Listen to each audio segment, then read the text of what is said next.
New polling from the Wall Street Journal shows that Vice President Kamala Harris is closing in on former President Donald Trump. You heard it correctly. Breaking news, if you will. Folks, Kamala Harris, right now, has a very good chance of winning the presidency. The Black Channel is live.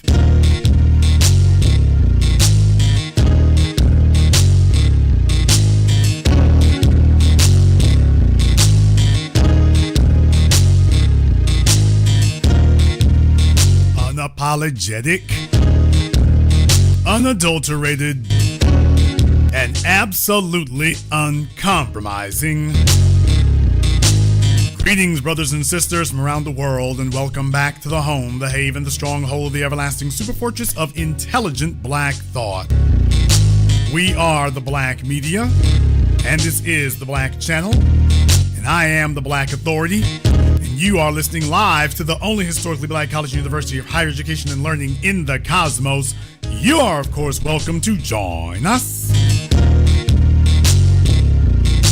And join us you shall, because on tonight's program here, a lot has happened within the last 2 months. A lot's happened within the last 3 weeks. And I feel like it would be remiss on my part if I did not appraise you and make you aware of exactly what was going on in that regard. I figure I should go ahead and just show you a video here from the Wall Street Journal on YouTube. By the way, fair use, YouTube, Wall Street Journal, by the way. Fair use to all of you haters. But I wanted to go ahead and play this for you here because we have a lot of ground to cover tonight, and I want to help put in this proper context of what you're seeing. And it is my intention to go out and earn this nomination and to win.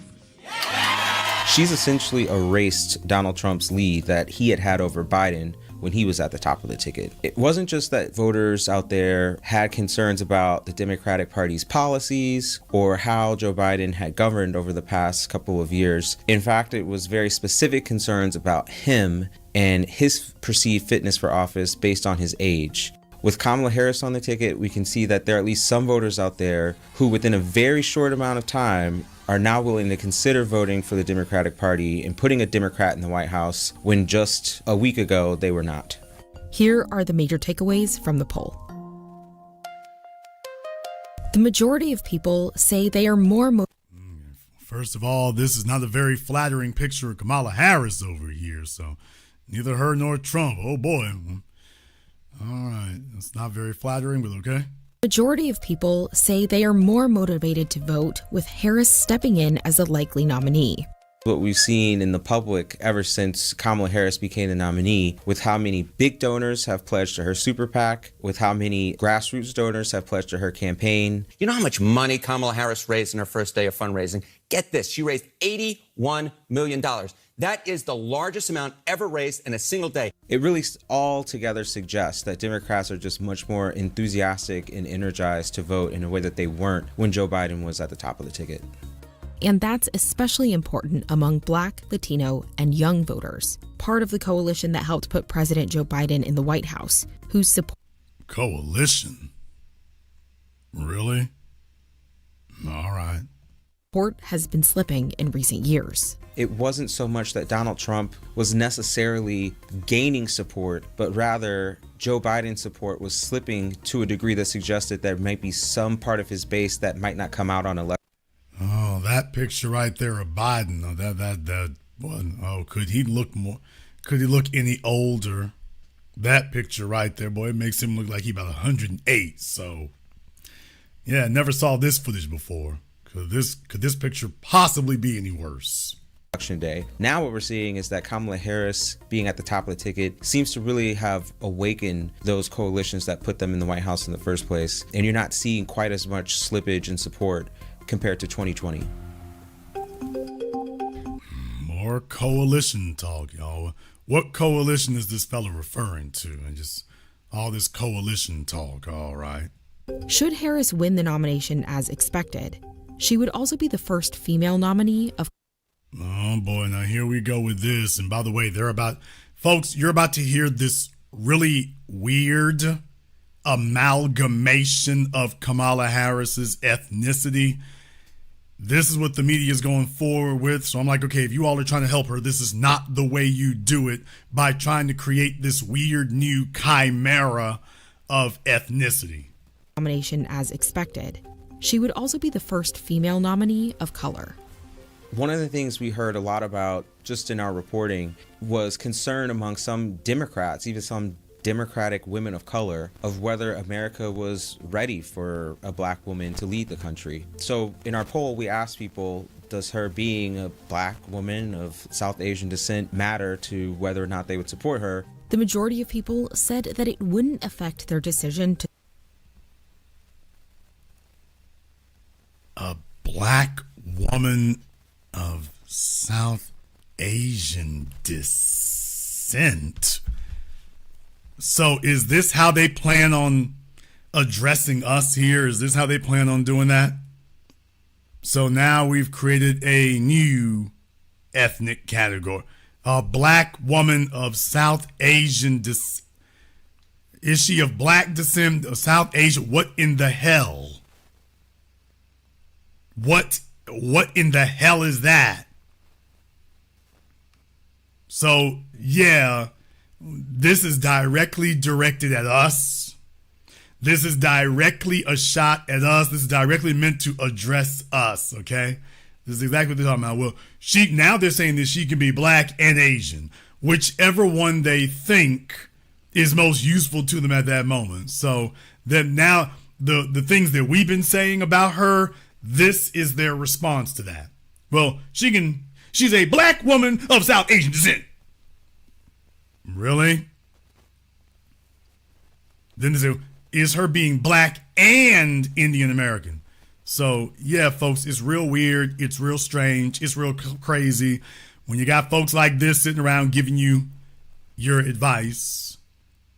Yeah, that's what you end up with. For a black woman to lead the country. So in our poll, we asked people, does her being a black woman of South Asian descent matter to whether or not they would support her? The majority of people said that it wouldn't affect their decision to support her, but were less likely to say the same about most Americans. It's essentially saying, I don't really care, but I'm not sure if other people will care.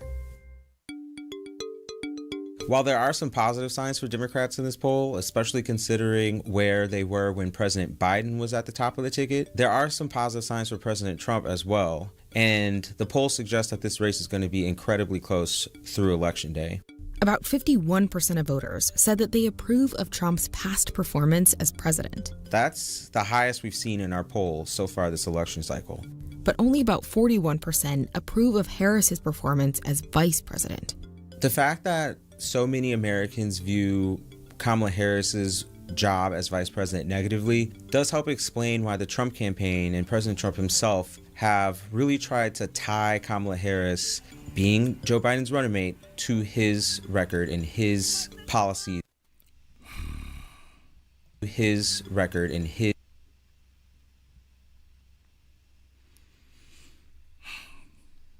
Why does everything with her have to be so cringe? Why does it have to be just, what is going on here? So, talk about the odd couple.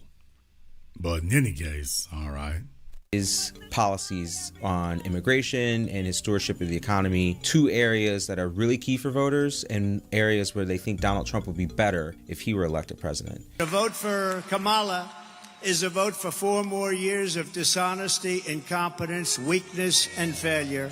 So I think you'll continue to see through Election Day, Trump and his campaign really try to convince voters that despite Kamala Harris being younger than Joe Biden, in their view, she owns his record just as much as he would.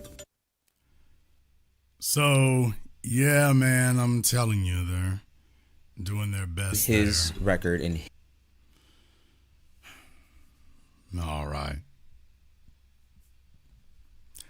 Let's go ahead and dash a little bit more cold water on you here.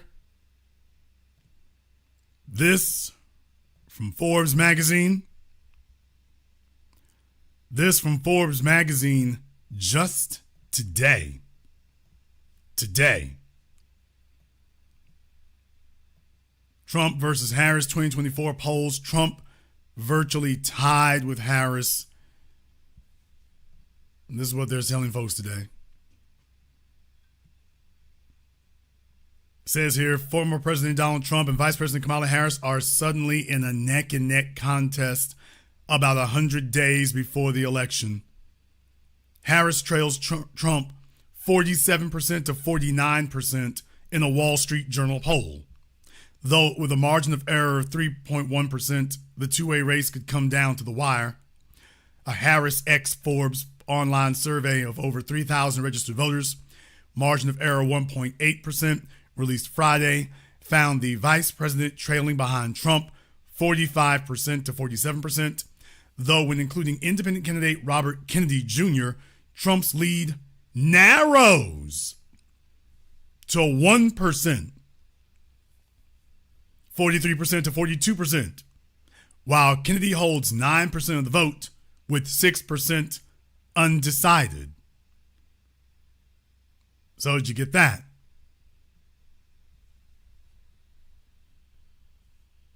So they're sitting up here telling you that Robert Kennedy would take votes from both Kamala Harris and Donald Trump, but that Robert Kennedy takes more votes away from Trump. That Kamala Harris would lose 2 points, but Trump would lose 5. So they're saying that this time the third party candidate would take points away from Trump, more points away from Trump than he does from Harris. When asked if respondents had a favorable view on Harris, 44% said yes, compared to 44% who had a favorable view of Trump.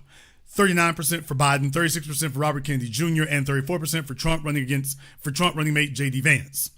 In addition to showing Trump up by 1 point over Harris, the 19th News SurveyMonkey poll found 87% of Americans agree with Biden's decision to end his campaign, and more Americans think the decision will help the Democratic Party, 45%, than the Republican Party, 29%.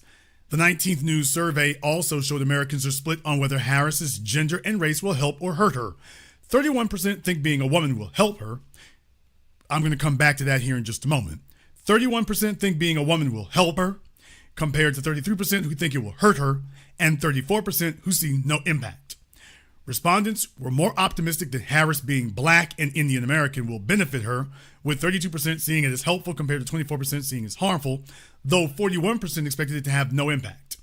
A New York Times Siena poll of 1,142 voters conducted on July 22nd through 24th shows Trump up by 1 point, 48% to 47% among likely voters, and up 2 points, 48% to 46% among registered voters.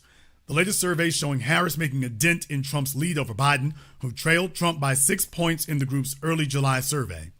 Harris and Trump are tied at 42% among registered voters in the six-way matchup, with third-party candidates including Robert F. Kennedy on the ballot, according to the Times Siena survey. Democrats are far more enthusiastic about Harris than they were Biden, with 80% of voters who lean Democrat saying they would like Harris to be the nominee, compared to 48% of Democrats who said the same about Biden 3 weeks ago. And there's a gap for you. 2 polls taken since Biden dropped out show Harris leading.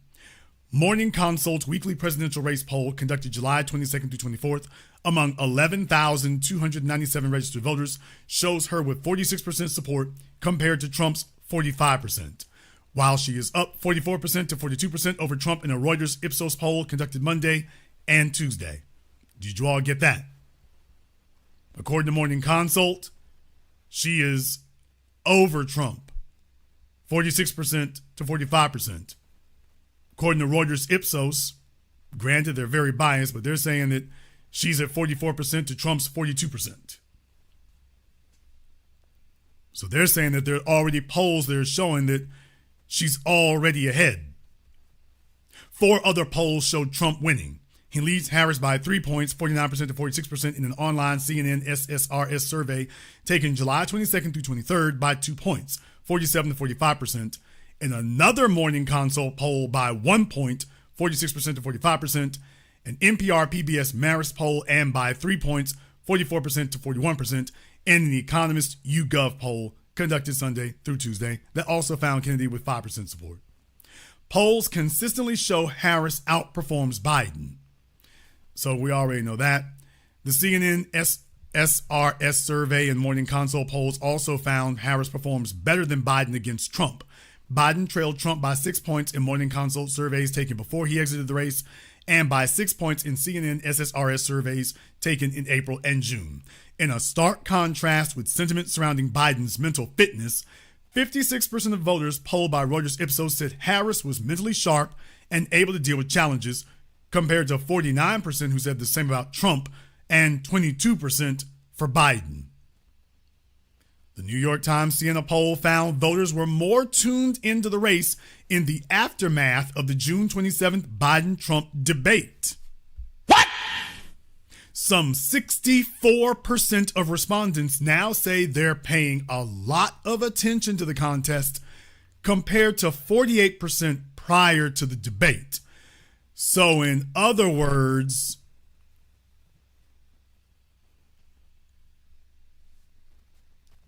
Lawrence O'Donnell and MSNBC, when Lawrence O'Donnell said the debates don't matter and nobody was paying attention, you all saw me come out from the very beginning and say he's dead wrong about that. People are paying more attention than ever because of that debate. Now they're coming out and saying, yeah, Jason was right, that people were watching the debate and the fallout from the debate caught far more eyes than the debate even received. It doesn't matter that there were previous debates that had more people watching the debate. The news earthquake created by the debate simply blew previous debates out of the water and sucked all the oxygen out of the room. So, yeah. Yeah, Lawrence O'Donnell, that didn't age well at all, brother. Didn't age well at all. How does Harris perform against Trump in swing states? Trump leads Harris by 5 or fewer points in 4 of 5 battleground states, according to an Emerson College survey released Thursday that found them tied in Wisconsin. Harris performs better than Biden in all 5 states, Michigan, Pennsylvania, Arizona, and Georgia, in addition to Wisconsin. So it says she performs better. I'm actually predicting that that's going to increase, given a certain number of factors that are prone to change. But right now, at this moment right now, and everything I tell you all is basically at the moment right now. But at this moment right now, yes, I'm actually predicting that Kamala Harris is on the upswing. She hasn't peaked yet, and there's reasons for it. Most polls taken prior to Biden ending his bid found the president and Harris performing roughly the same against Trump, who had slightly expanded his narrow lead over Biden in the wake of Biden's disastrous June debate performance. So he was already leading Biden, and after the debate, he just broke out and was way ahead of him, since it was very, very clear. Big number, 1.9. That's how many points Trump leads Harris by in Real Clear Politics polling average, which includes the Morning Consult poll and 9 others conducted before Biden dropped out. The average does not include the Reuters Ipsos poll released Tuesday. Trump led Biden by 3.1 points as of Sunday when Biden dropped out of the race, a 1.6 point increase from June 27th, the day of the debate, according to a Real Clear Politics polling average. Trump campaign pollster Tony Fabrizio predicted a short-term bump in polls for Harris in the coming weeks as her entrance into the race is expected to re-energize Democrats, referring to the anticipated boost as a Harris honeymoon in a memo released shortly after the Reuters Ipsos poll was made public. All right, that's enough of me reading from the Wall Street Journal here, from Forbes, to give you all an idea about that. Jason, where do you come down? Let me say this in no uncertain terms tonight to all of you listening, live or recorded. Everyone is getting into position. I predicted last week that Biden came out and immediately endorsed Kamala Harris, which would put Nancy Pelosi and Barack Obama's backs to the wall, that they would wind up being in a very bad situation if they tried to go against Kamala Harris. That's what I said last week. Within the last 7 days, within roughly 48 hours after I had did my program last week, Nancy Pelosi comes out and officially endorses Kamala Harris. And now, as of yesterday, Barack Obama has come out and endorsed Kamala Harris. So, as I stated last week, Obama wanted something. So he was holding out his support, obviously, because Joe Biden is going to be the big winner. If Kamala Harris wins, Joe Biden is going to be the big winner because Kamala Harris is a part of his machine. She's not a part of the Obama machine. She's part of Biden's machine. So if she wins, that's probably going to be the end of the Barack Obama era. If she wins. That's going to be a big one. If she wins. So keep that in mind. Keep that in mind. We're going to go ahead and, by the way, in the chat room there, Bernie's book tour. I'm very glad that you are in the chat room there. Very glad to do that. You all know we love dissenting opinions. So Bernie's book tour, when I get ready to open up Zoom, Bernie is going to be giving us a call. So we'll be speaking to him here shortly. She's going to be a part of Biden's machine. And I want to say this in no uncertain terms to everyone listening right now. She has a very good chance of winning, is what I'm trying to tell you. I understand what your analysis is. I have certainly been hawkish on that myself. However, there are some factors that have now come into play that were not there a couple of weeks ago. Let's be clear. The reason why Biden's fortunes turned for the disastrous is because of that debate performance. Things happen during a presidential campaign. You can do things that go well. You can do things that turn out disastrously. Remember what I said to everyone when I did my post-debate coverage of Joe Biden. Remember what I said. Remember that. I sat there and told you that, hey, this guy, there are moments within an election campaign that crystallize in voters' minds. There are moments in a election campaign that solidify and encapsulate everything. Remember, I went back to Reagan Mondale. I went back to Clinton Bush. I went to Obama McCain. I went to Trump, Clinton, Obama. There are things that happen during an election cycle that wipe everything else off the table and crystallize in people's minds who you are and what they're voting for. And remember, I said that moment just happened to Joe Biden. He's not going to be able to erase that from people's minds. He has just taken on his image. Kamala Harris is in the process of taking on hers.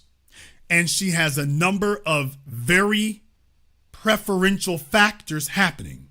Number one, the Obama factor. Jason, what do you mean by that?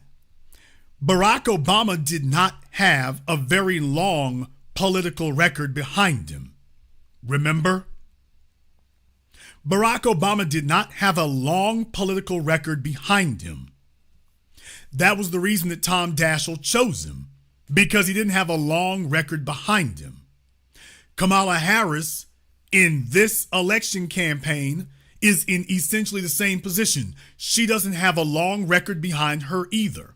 You can dislike some of the things that Biden has done, but you can't actually lay it at her feet because she's just the vice president.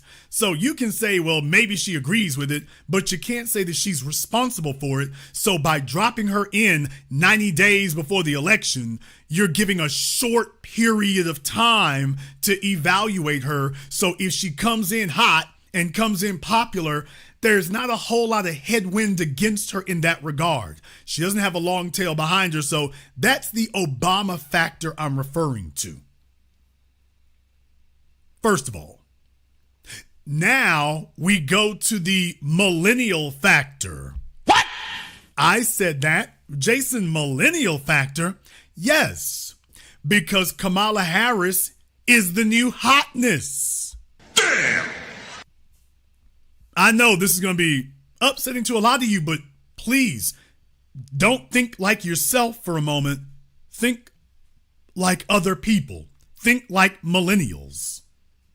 There are a whole bunch of millennials outside. They're the ones doing the protesting about Israel bombing Gaza right now. It's the young folk out there doing that. Well, guess what? You have this light-skinned female who listens to Cardi B. Auntie, chill. She listens to Cardi B. She's not scared of Nicki Minaj. So you have this young-ish in politics female who's gone out of her way. She wears Chuck Taylor. She shows up for the 50th anniversary of hip hop. So when you take that into account, I want you all to consider something. The millennials will be supporting her simply because us middle-aged folk are critical of her. Damn! Did you consider that? They will be supporting her. They see us older folk not liking her. That would be all the reason for them to support her. Simply to be rebellious. Simply to have their own identity. Simply to say, hey, we're not like them old fellas over there. Have you considered that? That they will support her simply because she's different. She's not Joe Biden, and she's not something that we approve of. So she's different. She's a female. She's mixed. She listens to rap music. Oh, she's different. You know they're not thinking deep. You know that they're not deep thinkers. They feel things. Yeah, telling Taraji she going back to the streets. All right. So when you consider that for a few moments, that's the new hotness. That's the new hotness. Consider that. Yeah, now there's a frightening specter that most of you hadn't actually weighed. That the younger folk might vote. Most of you are not younger people. Sorry, hate to be the bearer of bad news. Most of you are not younger people. And have you considered the circumstances or criterion under which they vote? Have you considered that? They would support her. And by the way, that's what they're doing. That's what they're doing. Anybody in here who's disputing that, you don't know what you're talking about. That's what they're doing. So, like I say, you can being in denial might make you feel better, but yeah, that doesn't help you. That doesn't help you. Then you add the anti-Trump factor. Now, that one is very important. This is something that didn't exist 2 weeks ago. Donald Trump was at his peak. When he got shot at, you're talking about this was an iconic moment. Folks talking about that. This is an iconic moment. And the simple fact of the matter is, yeah, at that time, and when he was going into the Republican convention, he was going in at the height of his abilities.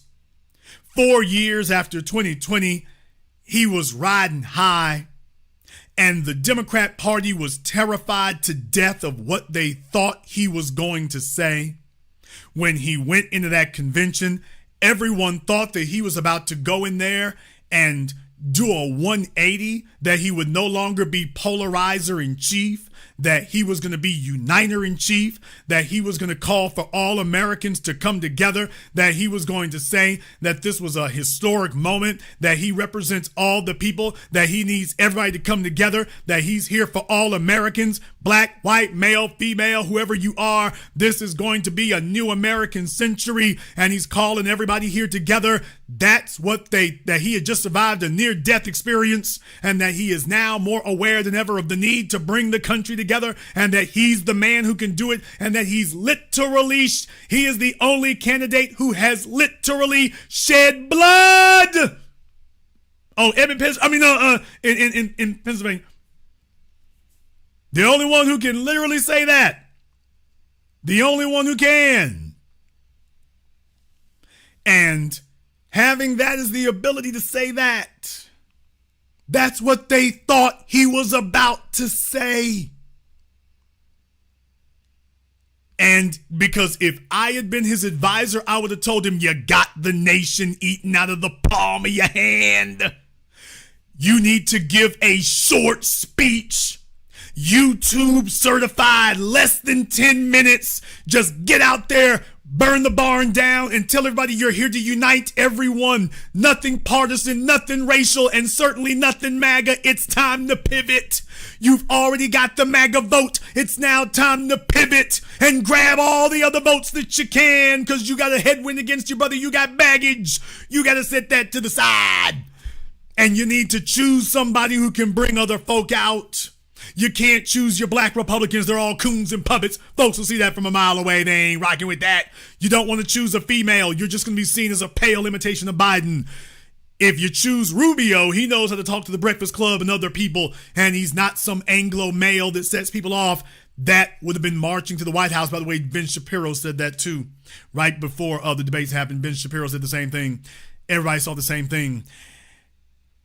And then Trump goes, and what I told you all a few weeks ago, that you cannot assume that Trump is going to win because after the debate, because with 4 months left to go, that is plenty of time for Trump to make an unforced error. That's plenty of time for Trump to fumble the ball, and we've seen him do it before. And what do you know Trump does?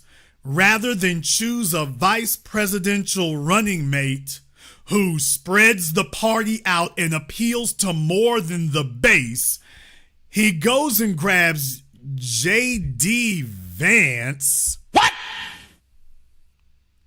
Who doesn't double down on MAGA. He triples down on MAGA, as if the only people in the country who matter are white men, white males. And that's it. So you're sitting there and it's like, J.D. Vance, why would you get him? Name one vote that Trump didn't already have that J.D. Vance gets for him. Name one vote. Just name one vote that J.D. Vance can get for Donald Trump that he didn't already have locked down.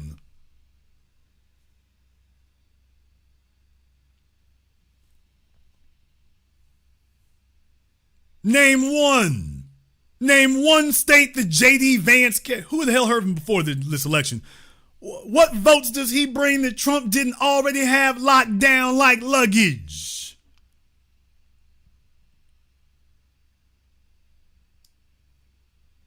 Tell me the new voters that J.D. Vance brings in that Trump didn't already have in the palm of his hand. We know the new voters that Biden brought to Obama. We know the new voters that Kamala Harris brought to Joe Biden. We know the new voters that were brought there. What new group of voters who weren't going to vote for Trump did J.D. Vance bring in?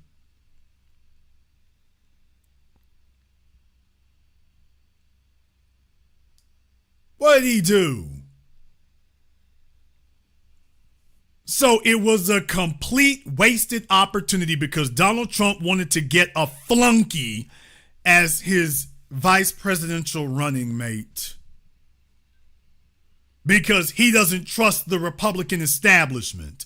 Okay, but the dude you chose isn't going to bring you any new voters.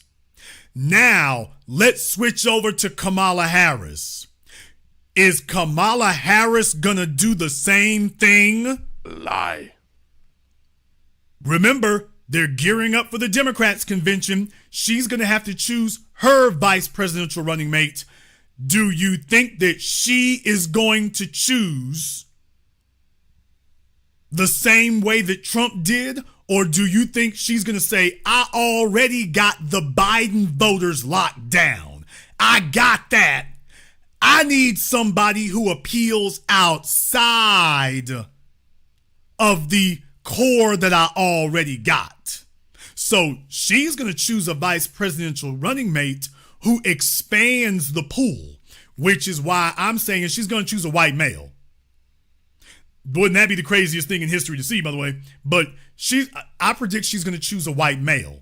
I don't see anyone else you could choose. She's already a female. Getting another female isn't going to help you. It's not going to help you. It's not going to help you. So I'm predicting she's going to choose a white male. She's going to choose a white male with a square jaw. She's going to want a white male with a square jaw who, Gavin Newsom without being Gavin Newsom.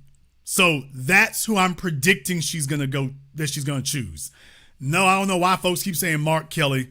I don't see that happening. If that happened, that would just be stupid. I'm predicting she's going to choose a square-jawed white male. She's going to choose a white male who appeals to the moderate whites out there and peels those votes back away from Trump. So banging on abortion and banging on, they're extremists and stuff. So I'm predicting something like that. Somebody like Bashir. So if she doesn't choose Bashir, it'll be somebody like him. Yeah, it could be Shapiro. I think Shapiro has some headwinds. But in my opinion, sure, I think the front runners right now are Bashir and Shapiro. No, it ain't going to be Buttigieg. It's not going to be Buttigieg. It's not going to be the other one. The two guys from, what's his name? The one from Texas, I think it's not going to be either one of them. It's not going to be either one of them. Those guys had their shot. They're done. So it's not going to be either one of them. No, this is going to be a square-jawed white male that can challenge Trump's alpha maleness. They're going to try to choose a white male who has more substance or can go toe-to-toe with the heterosexual white male thing with Trump and J.D. Vance. That's what she needs now. She needs some testosterone on this ticket. That's what her advisors are telling her right now. Her advisors right now are telling her that she needs some testosterone on this ticket. So that's what she's going to do. I'm predicting that's what she's going to do. She's going to get some testosterone on this ticket. She's going to get a white man, as I predicted there before. So somebody like Gavin Newsom, only not Gavin Newsom. Oh yeah, one more thing. Let me go ahead and cover this now. Brief aside. While everybody's talking about 2024, other people are jockeying in the position for 2028. What? Gavin Newsom, for those of you who've been following me on Twitter, you've seen Gavin Newsom is pivoting. Gavin Newsom is making changes. Why? This guy who sat up here and allowed all this deviancy and nonsense going on in California all this damn time. And now that the Supreme Court has ruled, this is how they play politics. They try to convince you that, it's not my fault. The other folks are doing it against you. The Supreme Court ruled on homeless people don't have a right to sit up here and be laying on the damn sidewalk all over the place. And guess who just put out an executive order in California about the homeless folk out there? Guess who just put up an executive order for removal of these homeless encampments? What? Now, first of all, did I call it or did I call it? For all the folks who were saying, Jason, they ain't never gonna do nothing about this and all that old stuff they were saying. And I told you all, one day you're going to just see them come in mass. I was on Skid Row here within the last 7 years. I've been there several times. I was the one beating the drum from day one. Hey, they're encroaching into downtown Los Angeles. That's as far as they're going to get. You're going to see them do some major changes and something you never thought you would see in your lifetime. You're going to see them try to clean up Skid Row. I ain't talking about that mess that Negroes up here and try to gaslight about. I'm talking about actually clean up Skid Row, actually move them out. What they're doing is now the Supreme Court has ruled, so they're going to try to use that as cover, but you can't really use that as cover. You're going to have to put your fingerprints on it. Gavin Newsom is officially putting his fingerprints on it. Well, why would he do that? Because he understands that he is the left coast / West Coast version of Ron DeSantis. Damn! He is a far extremist politician from a large state who doesn't play outside of his own state. Nobody outside of his state is going to support him because you're just too screwed up and messed up in the head. Ron DeSantis plays well in Florida in their wacky local politics. The man literally couldn't get elected as chief pooper scooper outside of Florida. After all that damn talk, and after all the polls, and after how well he does politically in Florida, he gained zero traction when it was time to go outside of it. Remember, Ron DeSantis went to California. He couldn't get any traction among Republicans outside of California. Well, guess what? Gavin Newsom is Ron DeSantis' twin brother on the left. He's such an extremist whack job, he can't get any traction outside of California. So he's going for the low-hanging fruit. He's grabbing all the homeless folks and saying, get your ass up under this bus. No, don't get on the bus. The bus is rolling. Get your ass up under it. He's not pushing them under the bus. He's dragging them under the bus. Lay your ass right here. Okay, move this bastard forward. Let's go. So first and foremost is the homeless. I guess he feels confident. Well, you ain't voting. Yeah, I'm pretty sure you're not going to be voting. So yeah, under this bus you go. You're not voting. So Gavin Newsom, as I predicted, folks, I called this a couple of weeks ago too with Gavin Newsom. I said, yeah, he's not going to want to run in 2024. He's going to want to gear up for 2028. So everyone who's looking at this article, you see what he's doing. All of y'all looking at this article, you're not stupid. You know what that means. Oh, you think you're going to move back towards the center because you're a far left extremist. You think you're going to go in the chat room, X the unknown variable, tough on crime next. Yeah, the places where people see him as strange and weird. Yeah, now he's going to start trying to show himself as so tough on crime next. Yeah, get whatever that proposition is that said that, it's not a felony if it has to be more than $1,000 or whatever when they changed that one. I forget which particular proposition it was that did that. But yeah, look for him to be one of the chief voices now screaming against it.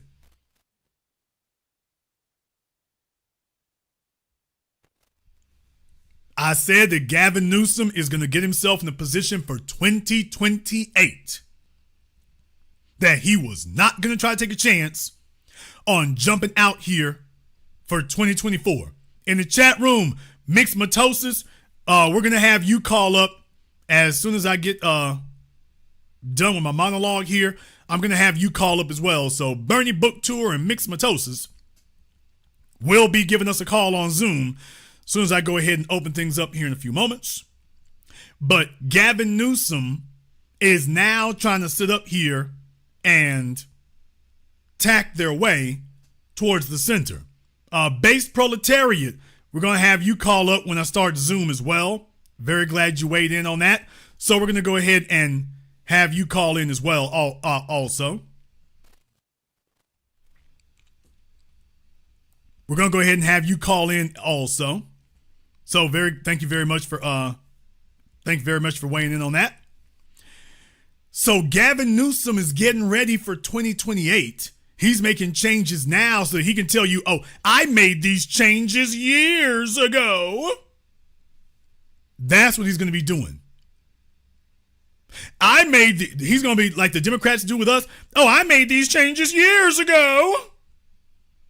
Why, I didn't just do this overnight. I saw the need years ago. Well, you see, I didn't do it before then because it wasn't clear that the Supreme Court would allow it. But I've never been in favor of homeless people sleeping on the sidewalk in front of you. I've never been in favor of that.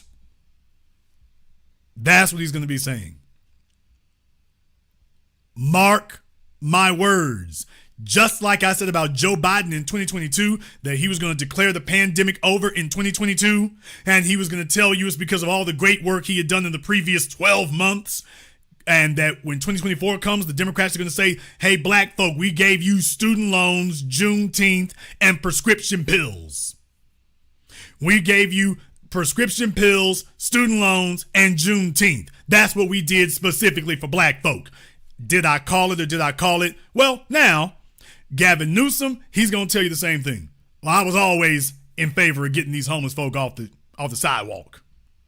So when the Republicans try to go at him, he's going to claim, oh, I was never in favor of that. I was always against that. Why, as soon as I had the ability to do something about it, I did. As soon as I had the ability to do something, I did. So Gavin Newsom is hedging his bets that Kamala Harris is not going to win the election. Gavin Newsom is already making a move. He's making his move, and he's hedging his bets that he's going to get to run in 2028. Worst case scenario, he'd have to wait until 2032. But I don't think that's what he's thinking. I'm thinking that he thinks he's going to let her sit back because there's not enough time for him to mount a proper campaign anyway. See if she can make it. The worst that can happen is she gets elected. That's the worst that can happen. Best that can happen is she runs and loses and he's up next in 2028 because he thinks he can beat J.D. Vance. He thinks he can beat J.D. Vance. So that's where he gonna be. He's gonna be there. He's gonna be there. So you can go ahead and start your watch on that one. You can start your stopwatch on that one.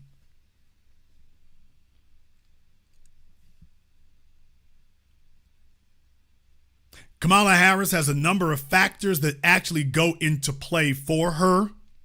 The other thing she has is that she has the I'm not Trump factor.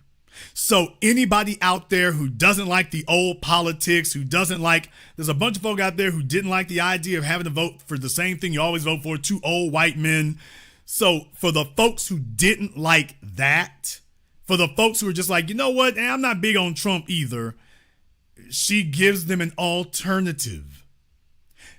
And last but not least, the mulatto factor. Jason, are you about to go there? Oh, I am. Jason, are you going to say it? I'm going to say it, whether it offends you or not.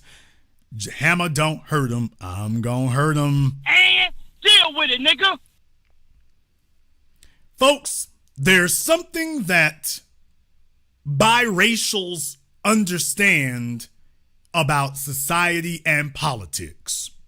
Whether it's Dwayne "The Rock" Johnson, damn, or Barack Hussein Obama, nigga, please.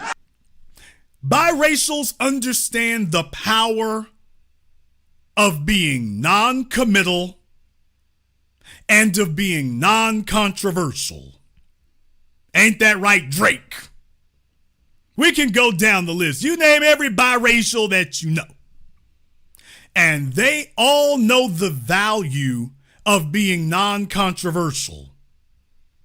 They all know the value of not sitting up, putting up major mileposts that people can dislike you over. Oh, I'm hurting some feelings tonight because you're like, damn, Jason, you sure are telling the truth there.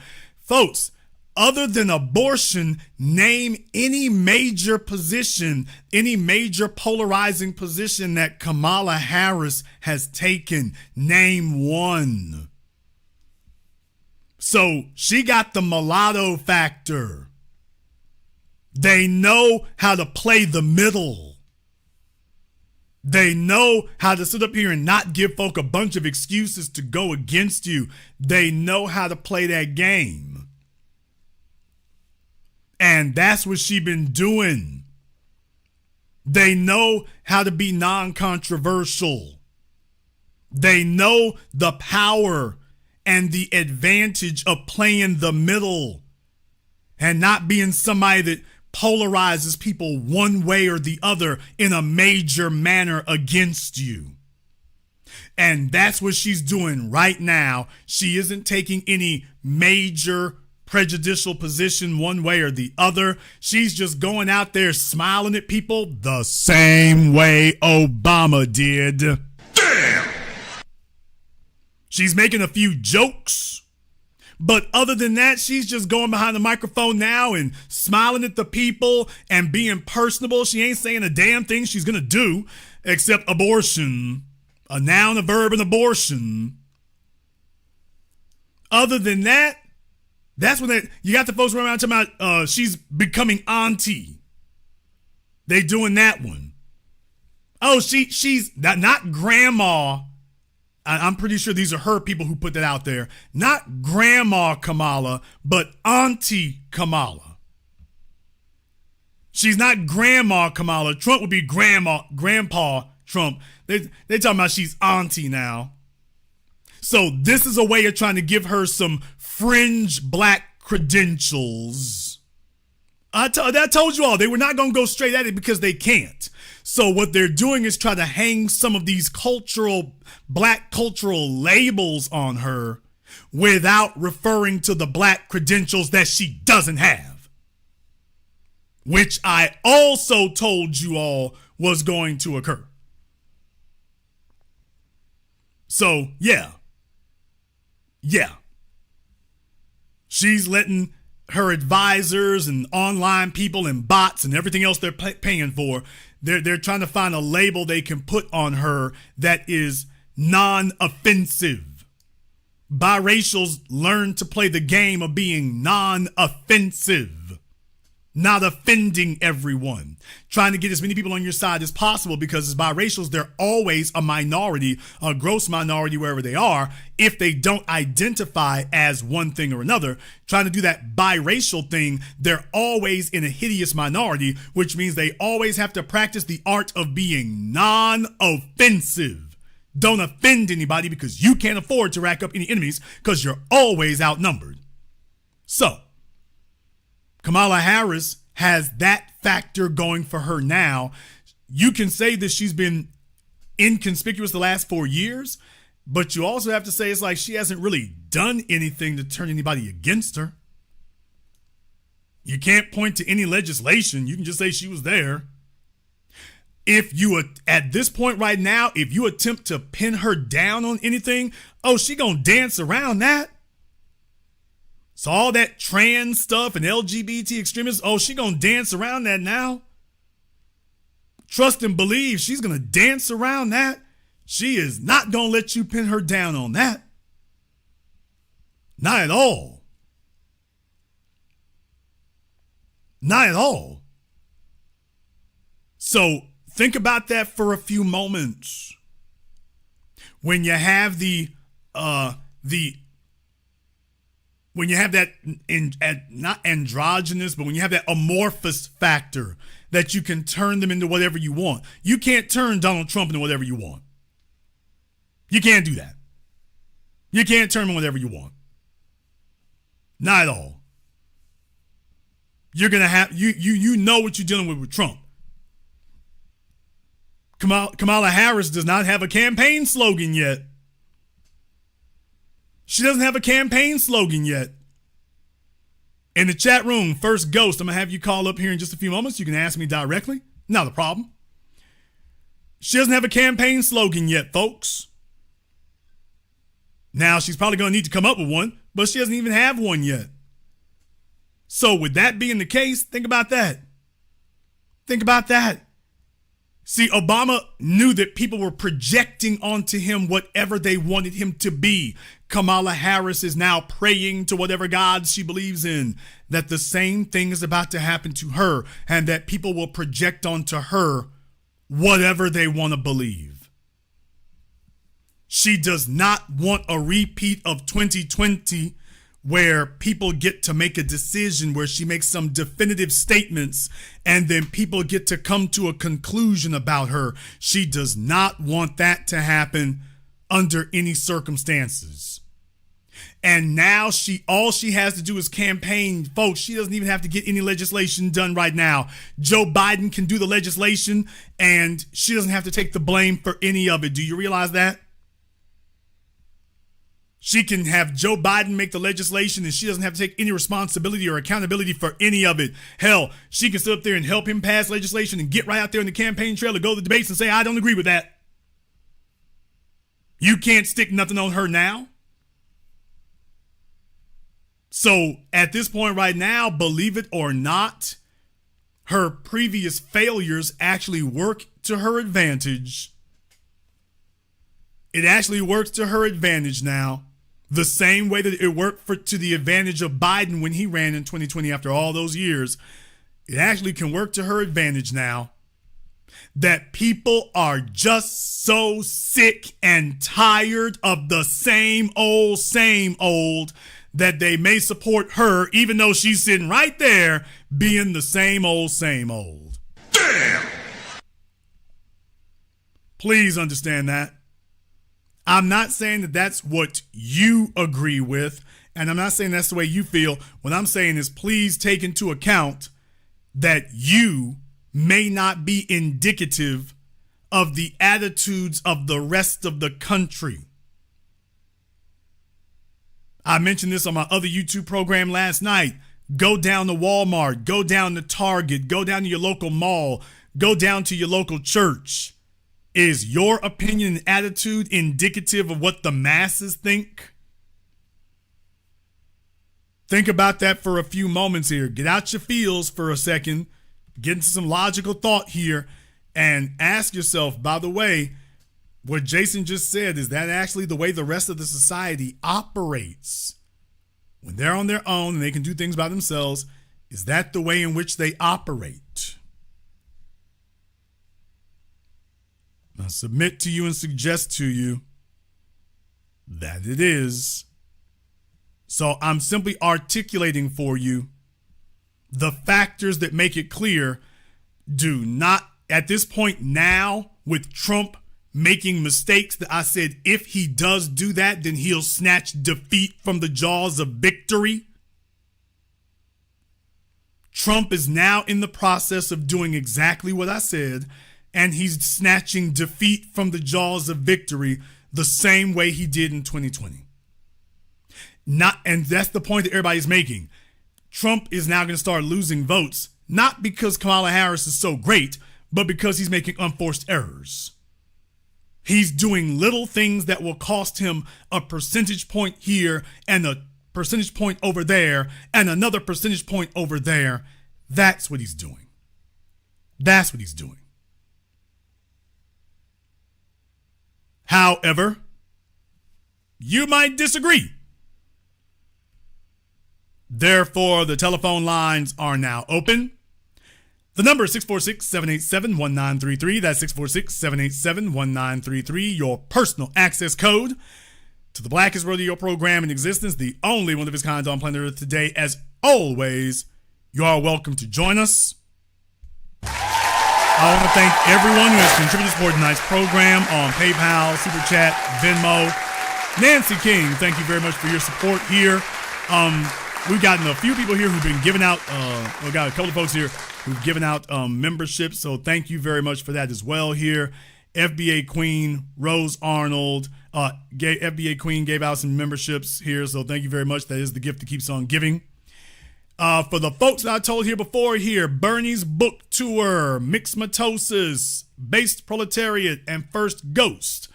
Everybody else gets the telephone lines, but you are VIPs. And so for that reason, we are going to go ahead and activate the Zoom for you.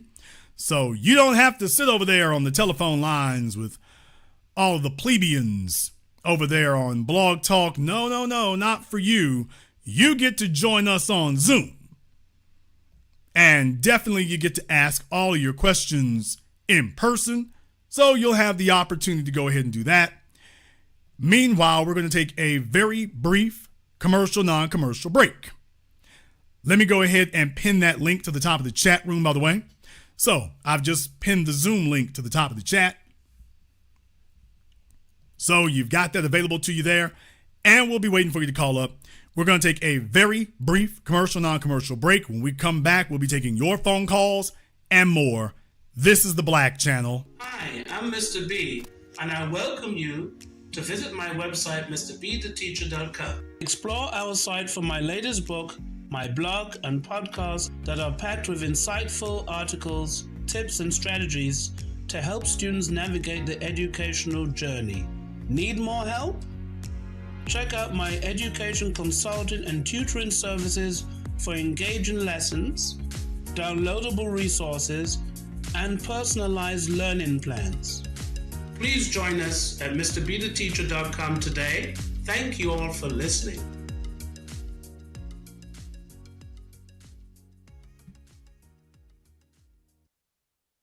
A white supremacist assassin seeks revenge. Corrupt FBI agents with evil intentions. Dangerous black collaborators dedicated to treason. Occam Jeffers must defeat them all and somehow survive.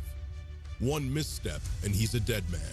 Join Occam Jeffers as he looks the devil in his blue eyes and tells him, Black First. A sequel to the underground hit War of the Heart, Spirit of 1811 Publishing presents God Love Us, on sale at Amazon. Pre-order and save today. Visit spirit of1811publishing.com and show your love.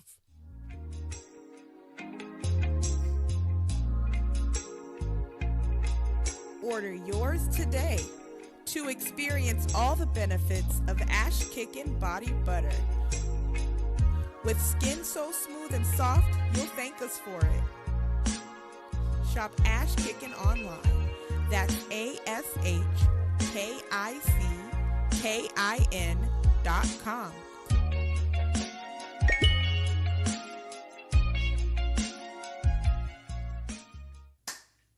Hi, this is Brenda Starr, creator of Poetry with a Purpose and author of the book Pressed But Not Crushed.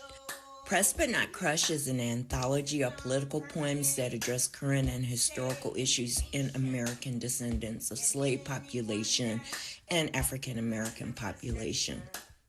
The book describes slaveries and its residuals, Jim Crow segregation, social depredation, and other relevant issues to American descendants of slaves and African Americans, including the current political climate that does not address our issues.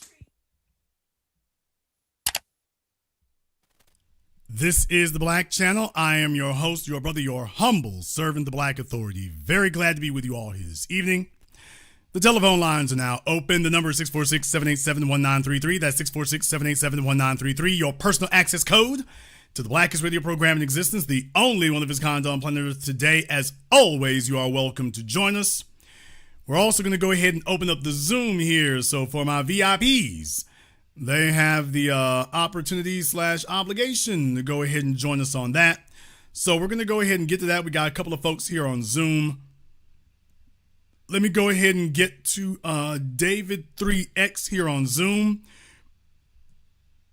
Go ahead and give you a minute here to go ahead and get that lined up here. Hopefully they're paying attention. If they're not, won't have that. And by the way, the folks who I named here before, the people I named here before, Bernie's Book Tour, Mixed Mitosis, Base Proletariat, First Ghost. If they are not on Zoom here, they will be given a permanent vacation. So that is your opportunity to do that. David 3X, don't know why you're playing around on the phone, on the Zoom here. I need you to go ahead and turn your microphone and your camera on for me here. I might not put you on the screen, but I do need to make sure that you have those turned on so we can make sure we're not having any trolling issues. So David, I'm going to give you 5 seconds here to go ahead and unmute that.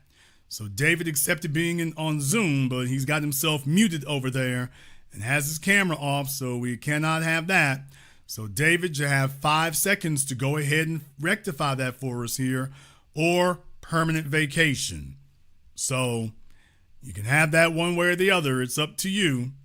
Okay, David has not fixed any of those issues. So David is going to take a permanent vacation. All right, let's go ahead and see. We got James here on Zoom. We're going to give James a moment here to go ahead and get his camera and his microphone turned on for us here. So James, let's go ahead and get that on as well. We're going to give James a couple of moments here to get that fixed. By the way, folks, I don't let folks on Zoom. I don't do any of that until you have everything turned on, just so we can make sure we don't have any trolling issues in that regard. Very, very important to do that. We're going to give James a couple of seconds here to go ahead and you can flash your camera on for me here, James. I'm going to give you 5 seconds to do that, or permanent vacation for James too. That one works out as well. So James, let's go ahead and get that taken care of. James got his microphone on, but he doesn't have his camera on. He hears me. He's just choosing not to do that. So James, permanent vacation for him too as well.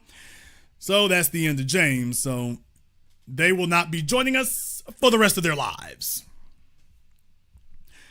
All right. The other folks there that I named, by the way, Bernie's book tour, Mixed Mitosis, Base Proletariat, First Ghost. You have 2 minutes to be on there. Bernie's book tour, no sir. I said on Zoom for you. No sir, I did not tell you the telephone. I said Zoom. I meant what I said. You do not make your own rules. So Bernie's book tour, you have 5 minutes to be on Zoom. Otherwise, permanent vacation. And just to make sure that you do not get this confused or conflicted, let me go ahead and make sure that we'll make sure you're not commenting in the chat room anymore tonight. So that way we make sure you don't get any more mischief. If you have anything else to say, you can do that. All right, Mixed Mitosis says no Zoom for him, which means no more talking of any kind for you. So you will be going on a permanent vacation. Who's next? Base Proletariat, First Ghost. By the way, haven't seen you. All right, let's get back over here to Zoom. I have Pastor Lawan, all right, here. This sounds like a good Haitian missionary. Pastor Lawan, let me go ahead and get camera and microphone on for you too while we're at it here. And we can go ahead and get that going. Let me give you about 5 seconds to get that going for me here. All right, there you go, Pastor Lawan. Okay, turn your microphone on. Oh boy, it looks like he's calling me directly from Port-au-Prince. Oh, this connection is not so great. All right, Pastor Lawan, what's on your mind? What's on my mind is I'm one of those individuals who have decided that I might just couch it. I'm in Texas. Texas is normally a red state. So, and I live in Houston. So Houston is basically a blue county.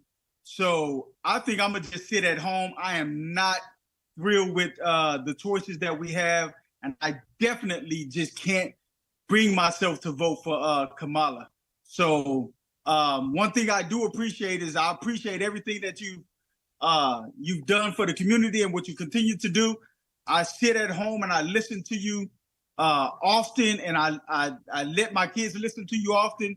And right now, I just think we need to sit back and allow the Democrats to literally feel how it feels to not have power, and see what they bring to the table in the next 2 to 4 years, and just sit back and allow them to just kind of soak in their own feces and their own demise. So that's basically what I got. Definitely, like I say, we'll see how that turns out for them. Thank you very much for giving us a call. Look, Kamala may be doing okay in the polls right now. It's a bit of a honeymoon period, but what I'm telling you all is she might be able to coast. She might be able to coast through this election thing if she just doesn't say anything stupid, and if she can find an issue. If Kamala Harris can find an issue because abortion ain't it, she's going to have to. Joe Biden can't talk about what his agenda will be for the next election. Kamala Harris is going to have to talk about what hers will be. If she can find an issue that galvanizes people, if she can do a reset, yes, folks, she can win. Now, that may be easier said than done in some regards, but if she can find an issue to run on that resonates with people, she can win. Let's go ahead and see if we can get Burnell. All right, we have Burnell there. Burnell, we're going to need to turn some light on for us. Looks like he's calling us through a telescope. Don't know why they're looking like that. Okay, Burnell, turn your microphone on for me. Why you gotta throw my whole government out? It's Bernie's bookstore, not Burnett. Okay, Bernie, and what is on your mind, sir? Well, I call in. Oh, let me mute this.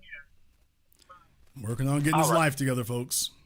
My opinion is just an opinion. I just when I was in the chat and I mentioned about a prediction about that was mentioned on a previous live stream.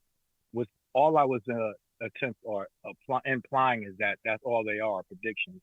They can be wrong, and that.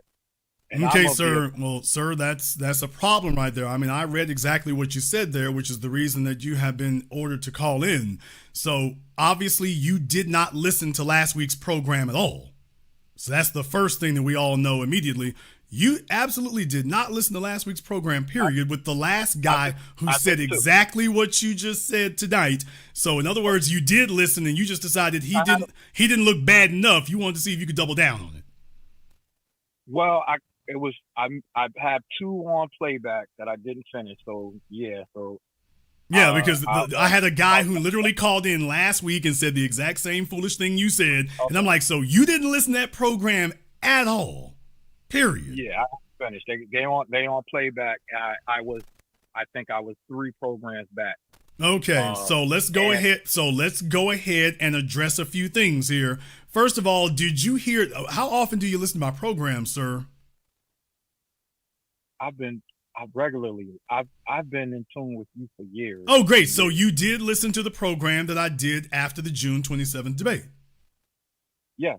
Oh, okay. So you heard me say that there are moments in the presidential campaign that a candidate encapsulates and crystallizes their candidacy in either a positive or a negative way, and Joe Biden just did that for himself. Yes, and I also recall. So you heard me say that, and then heard me say he's not going to be able to recover from that. That Lawrence O'Donnell and all the people talking about, oh, this is a minor thing and they're going to play past that. I said, no, that's not what's about to happen. No, it isn't. I said multiple times, Trump's on his way walking to the White House. This does not end well. So right, so he heard me say all of that right there. Okay. And you said you said a long time. And you talked about yes, mistake. And right. Jason said that. So he heard me say that. Okay. Moving right along here, then Jason went on, was talking about the Democrats now want Biden to get out of the race. They are not going to be able to get him to leave unless they give him something, which is literally what I played last week. Okay, I literally played that last week when I was talking to folks there before. I did that last week.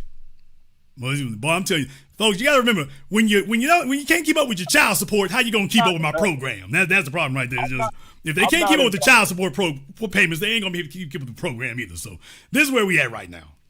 No, we good. I don't have any. I would just making a point. It's just a prediction. I don't have much.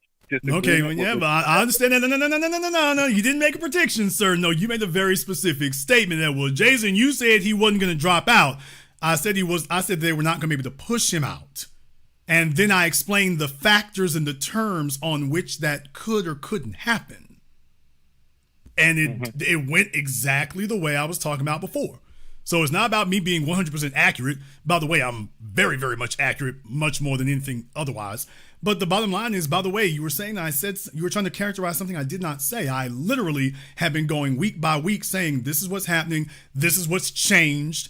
That's why I'm coming back here and saying, by the way, I said Trump has plenty of time to make an unforced error that changes things. He's got 4 months after the debate. I said he's got 4 months to screw this up. I said right now he's walking to the White House, but don't assume he's going to make it because he's got 4 months to snatch defeat from the jaws of victory because he's done it before. I'll be damned. He gets shot in the ear, and the very next week he makes Kamala Harris viable because the Democrats heard the exact same. They saw the exact same Republican convention I saw. They saw what he did there. They saw he chose J.D. Vance, and they had the same reaction I did, which I'll be damned. We're back in this race. Trump just screwed himself. We're back in this thing. And that's when they put the super heavy pressure on Biden the very next day. You got to get out this race. Nancy Pelosi called Joe Biden and told him, your pollsters are lying to you. You're not winning, and we're not going to support you. George Clooney and the Money Men called him. We're pulling our support. Nancy Pelosi calls him back and says, we can do this the easy way, or we can do this the hard way. Now, I'm not paraphrasing. I'm quoting her. That's what she said when she called him. She said, we can do this the easy way, or we can do this the hard way. But one way or another, you're going. He got pushed out, right? So what he did was he did what I said. He held in there all that tough talk he was doing. Like, if he's supposed to drop out this weekend, he sure isn't talking like it. The only reason you would do that is you want something. You're holding out for something. So you're holding the party hostage till you get that. That's why Obama did not endorse Kamala Harris outright out the gate. He wanted something too. And obviously it took her a few days to agree to whatever it was. But whatever it was he wanted, she's apparently said yes. And now he's given his endorsement. Now, there's a lesson for black folk I want y'all to understand. Other folks don't give their vote for free. Nancy Pelosi did not give her support for free. Obama did not give his support to Kamala Harris for free. We shouldn't be giving ours for free either. So I just wanted to give you all a very real world example of that. So yes, he's gotten the bag. He got something he wanted, which was what I mentioned. I played it on last week's program that I had said before that guy called in last week. Was, Biden wants something. So if they're going to get him out, he's going to have to give him a bag. We'll never find out. What we're going to find out is that Hunter Biden going to get a whole bunch of cocaine or something. So we're going to have a whole bunch of money to blow. And that's when you're going to find out what they got. That's what I predict. You're going to see Hunter Biden show up with something he shouldn't have. And it's like, now he couldn't have got that on his own. Yeah, his daddy got it for him. Exactly. A pardon. Now, can I say this? I in regards to Kamala's chances of winning, I am of the firm belief that it will be a shock. Not a shock, but I believe that America is going to reject the Democrat agenda. I think that people are tired of the left agenda, which includes all of the LGBTQ stuff, the immigration, the crime. And I think that people are going to show up, and I think that's the part that's being left out, is that there is a large portion of America who want safety. They want control of their neighborhoods. They want control of crime, immigration, and in overall, just the overall left ideology. And I think that's... Well, there's a large number of people who want to be heard more than anything else. They want to be acknowledged. And what the Democrats have done is perfect going around acknowledging people, and that's your contribution. So, we hear you about this, we hear you about that, and then no action follows it. So that's the kind of thing that resonates with a lot of people. That bait and switch that we here in the new black media have been trying to divorce people from, it very much still does work in a lot of areas, because these other people do not have the same drastic needs that we do in black society. So what they want can actually be a little more intangible in that regard, since they got their tangibles. So when you consider that, actually she's got a bit more wiggle room than you might think. All right, let's go ahead and see if we can get Joe up here on Zoom. Let's see if we can get Joe up here on Zoom. Let's give him a few moments here to get that together. Okay, Joe was supposed to be coming up here on Zoom. I do not see Joe on Zoom here. So Joe must have done like a miscreant teenager, a truant teenager, and dropped out. Okay, Joe, that must be a real janky connection. He was out, then he back in again. All right, Joe, let's go ahead, and for security purposes here, I just need you to make sure you turn your microphone and camera on for me. All right, Joe, there you are. What's on your mind, sir? Hey, I love your show. I listen to you all the time, but I think you're giving, I think you're giving. You listen to me. You listen to me all the time, and yet the first words out of his mouth were, I love your show. What? Okay. Fair enough. All right. Word choice. But I think you're giving Kamala Harris way too much credit. I think she's been a poor candidate, and over the past 4 years, she hasn't improved. And I think you're right about Trump dropping the ball. I just think it's going to be a matter of time before she drops the ball too. And, well, I mean, certainly it can happen, which is why I started off the program saying that. Certainly it can happen. However, what I'm doing right now is dealing with exactly what we see right now and laying out the factors upon which this can work out for her. The idea that a couple of weeks ago, Kamala Harris had no chance of winning. Zero. She had no chance of winning presidency. That is no longer the case. She is definitely a contender right now. Absolutely. Certainly. This has given her, these two men messing up as badly as they have, has given her an opportunity to reboot herself and reinvent herself. But do you think she can capitalize on it? I think they're going to try like hell. You already see the Hollywood folk, that's who first folk came out throwing money. They're not just throwing money, they're also going to be throwing advice, resources, hairstylists, PR people. So they understand where her negatives are, and so does she. So she's going to have image consultants telling her what to do and what not to do. So she's getting a second chance to rerun that 2020 election. Which is why she's coming out differently. Remember, I was the guy who told you all, if she makes a run, she is not going to attempt to do that Cory Booker thing and ingratiate herself, and she's not going to try to do the pro-black thing either. She's going to come out where her strength is, come out as a prosecutor. And what does she say in her first speech that she gave? Well, when I was in California as a prosecutor, I dealt with men who abused women, cheated people, defrauded people. So believe me when I say I've dealt with Donald Trump's type. I said, there it is. On her record, though, I think people will, you're right. The first few days, she's gotten a kind of a honeymoon. But I believe that, as people start to learn more about her and learn about her record in California, I just think that's going to turn off a lot of people who don't like Trump and listen to her and are scared. And I think a lot of people are going to be sitting home. Well, here's the problem. Her record in California isn't what sank her in 2020. Her record was not what sank her. It was what she said she was going to do that sank her. Please remember that.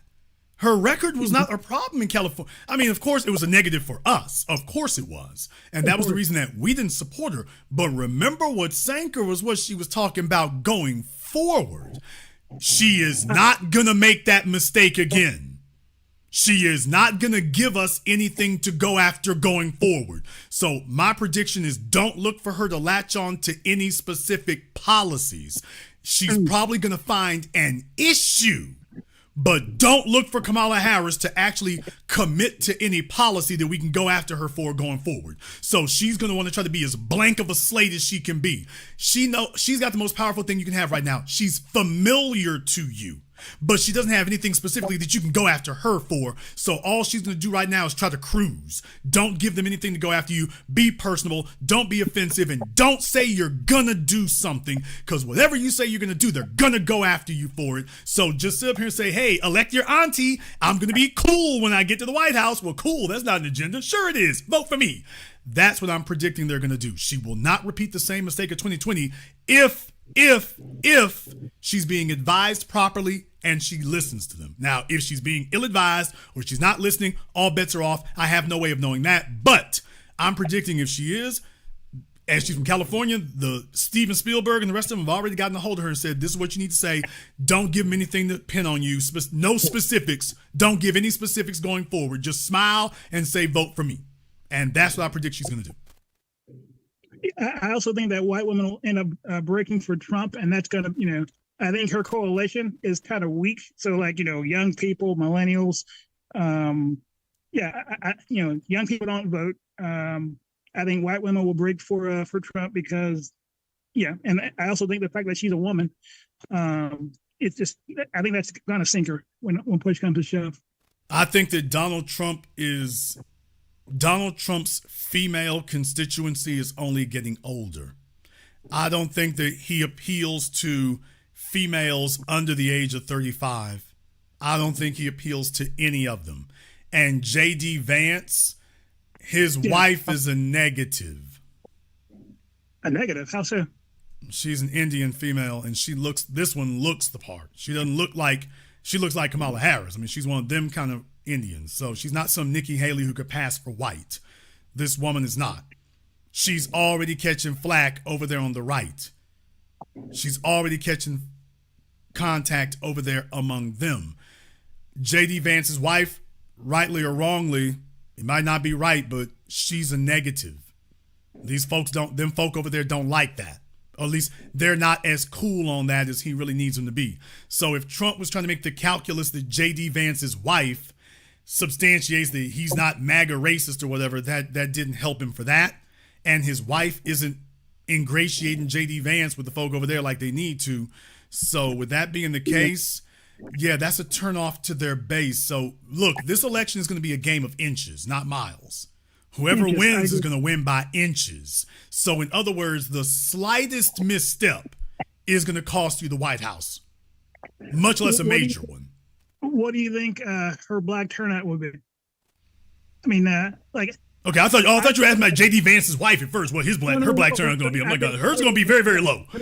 Then I stepped back. Then I was trying to ask you, what do you think? You know, what percentage?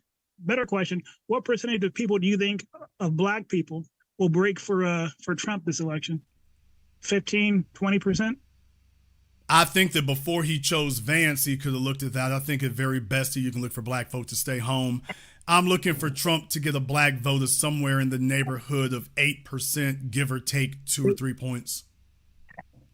Look for him to get somewhere in 8%, give or take 3 points, give or take. So I will give it as high as 11 and as low as 4 or 5. But 11 would be enough to sink Kamala Harris, right? It certainly would, all things remaining equal, but Kamala's going to be working on shoring up in areas where Biden was weak, or at least she's going to actually concentrate on that. So leave his base alone. They're already with you. They just were praying for somebody they could vote for. Okay, they got that. She's going to go hammering outside of their comfort zone. So, which is what Obama did in 2008. She's going to go for non-traditional voters. White women will vote for Kamala Harris. Let's be very clear. Oh, absolutely. They take a look at her husband. Black woman become the president before black Asian. Okay, and this is where Doug Emhoff becomes an asset. What? Thank you. Now you show me a bed wench that white women ain't cool with. Show me one.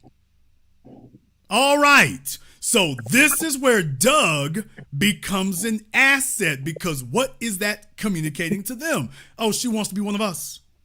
Which, of course, they know she can't be, but she wants to be one of us. So, I'm not saying to think of this the way we would.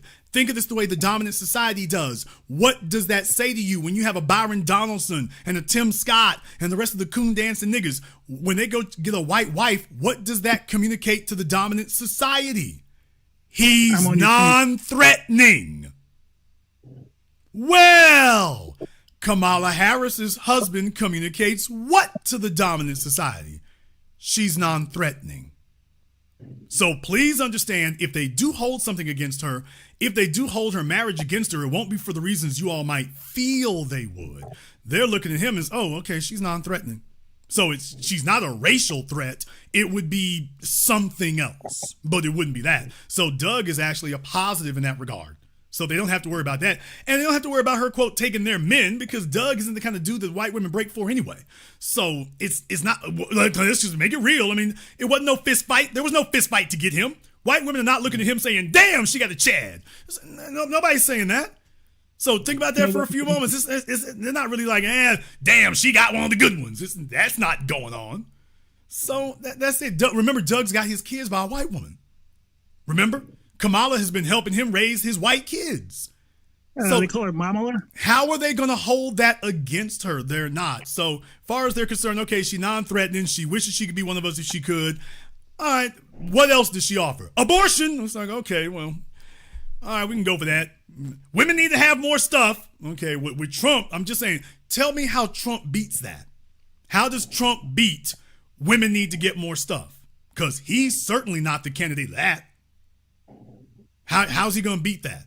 If she beats that drum, she can peel off. She can do something that Biden could not do. She can peel off female voters from Trump and say we're all women, and I understand what y'all are going through as women. Because please understand, Trump is a rich dude. He's white. He's a power broker. We got that. There's a lot of women out there, white women, who don't like that. Because he reminds them of their rich ex-husband who could sleep with all the chicks at the office, and she basically had to sit there and smell other women's drawers. So that can be, there's a lot of white women who don't like that. They don't like that at all.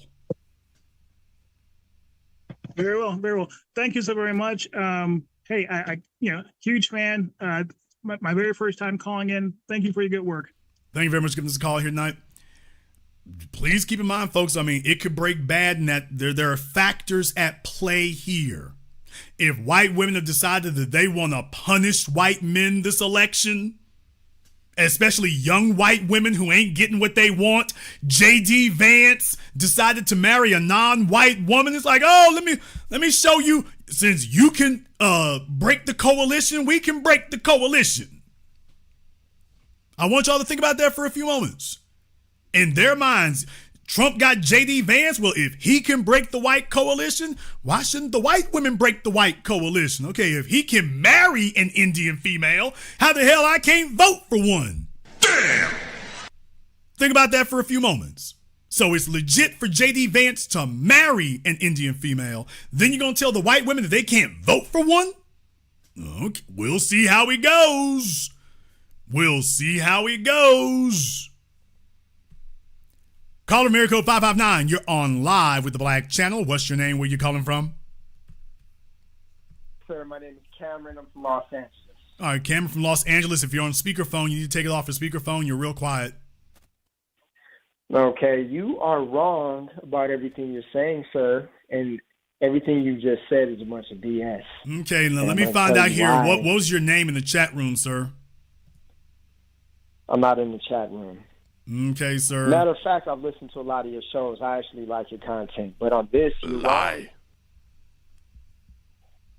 You're wrong because you're underestimating how tired people are of the Democrats.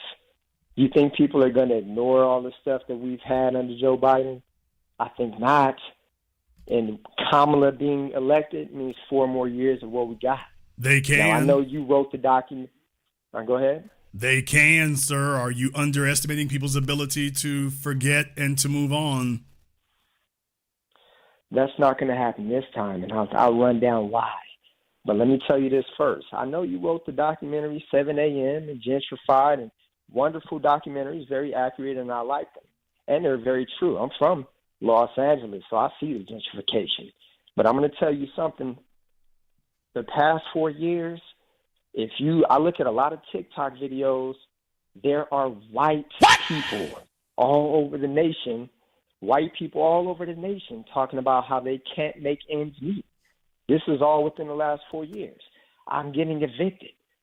Stuff just costs too much. I'm talking about country white boys in Iowa, Nebraska, white females all over the country.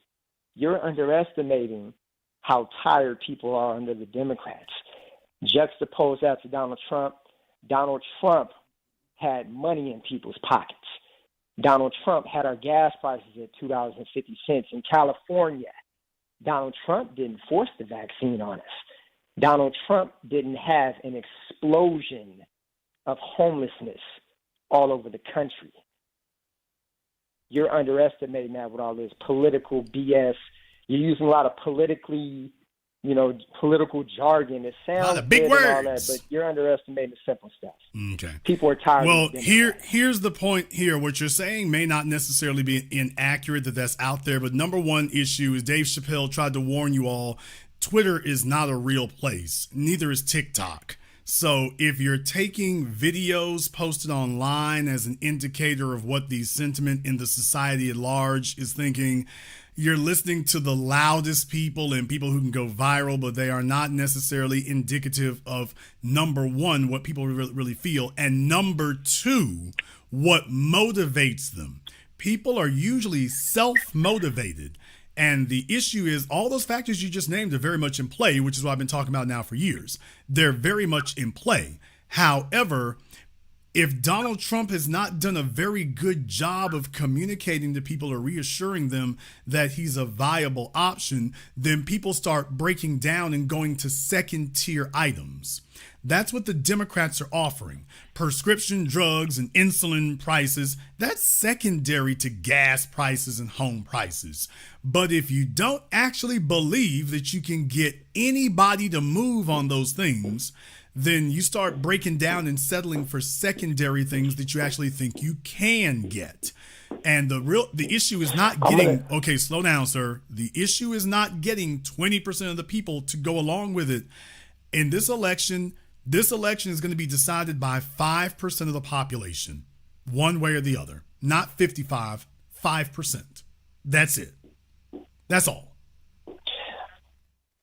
I don't know where you got that number from, and I don't know. Okay, I will explain where I got that number from, sir. Please take a look at the last 5 presidential elections. Then go ahead and take a look at the current polls and the way those are splitting. So yes, sir, this will be decided by 5% of the population. Okay, well, you say so, but I'm going to tell you this. If Kamala Harris is elected the president in November, it's going to be bad because the people are going to know that they cheated. Nobody is going to vote for Kamala Harris.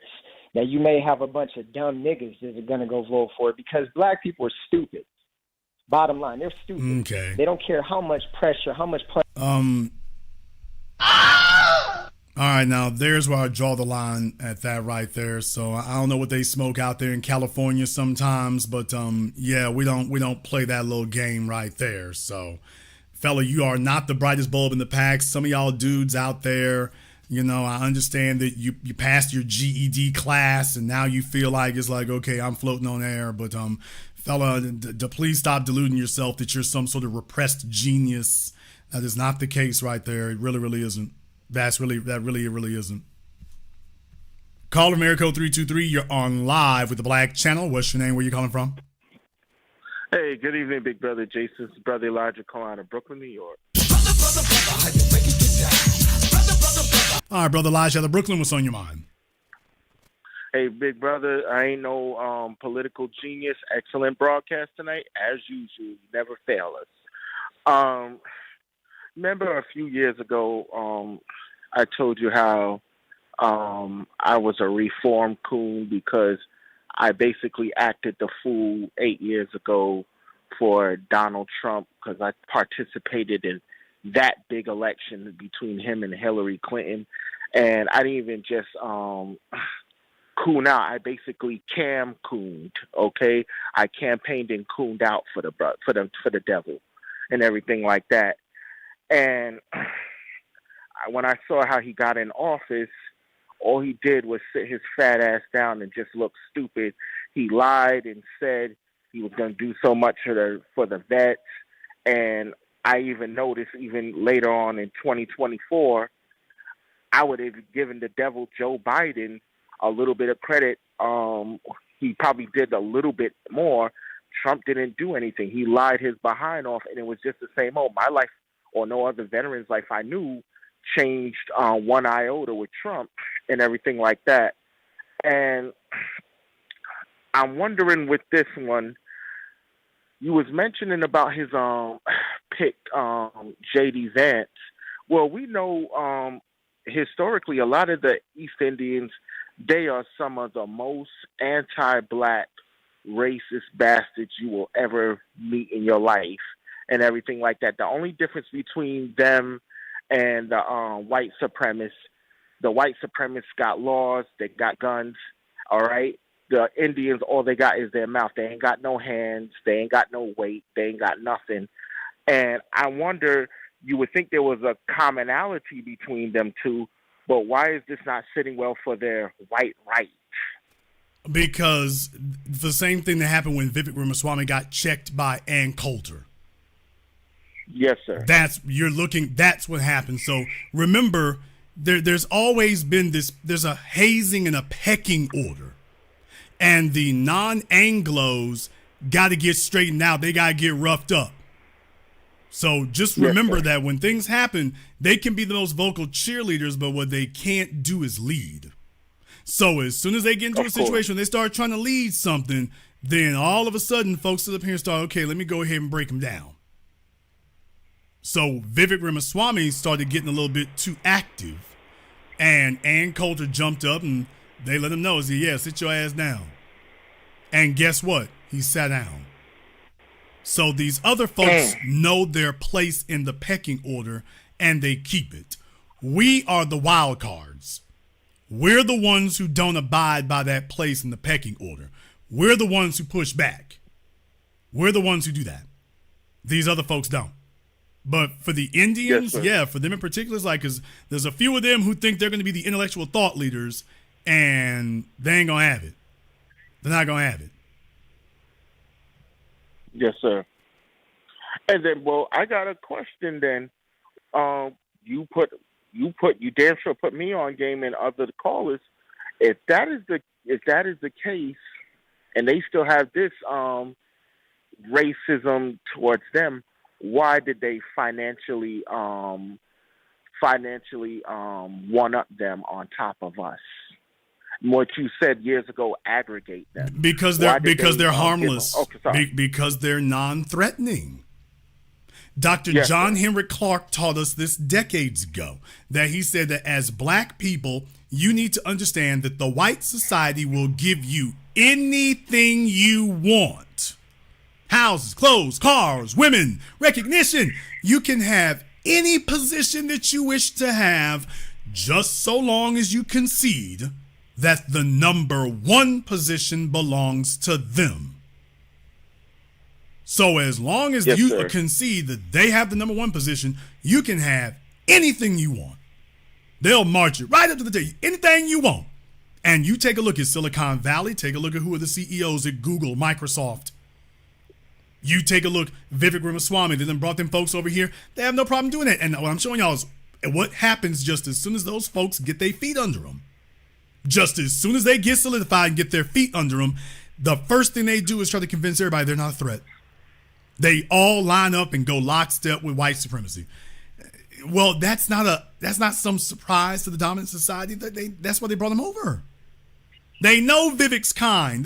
They didn't bring him over here because they didn't know it was going to happen. They brought him over here because they knew it was going to happen. And it went exactly the way they said. Went exactly the way they said. So no, they have no problem doing that because they know what they're going to get. And they're getting it. So there are certain groups that you bring over here. This is why they've been so bullish on bringing over as many Asians as they can. They're starting to pull back on the Chinese because the Chinese government is actively sending double agents over here.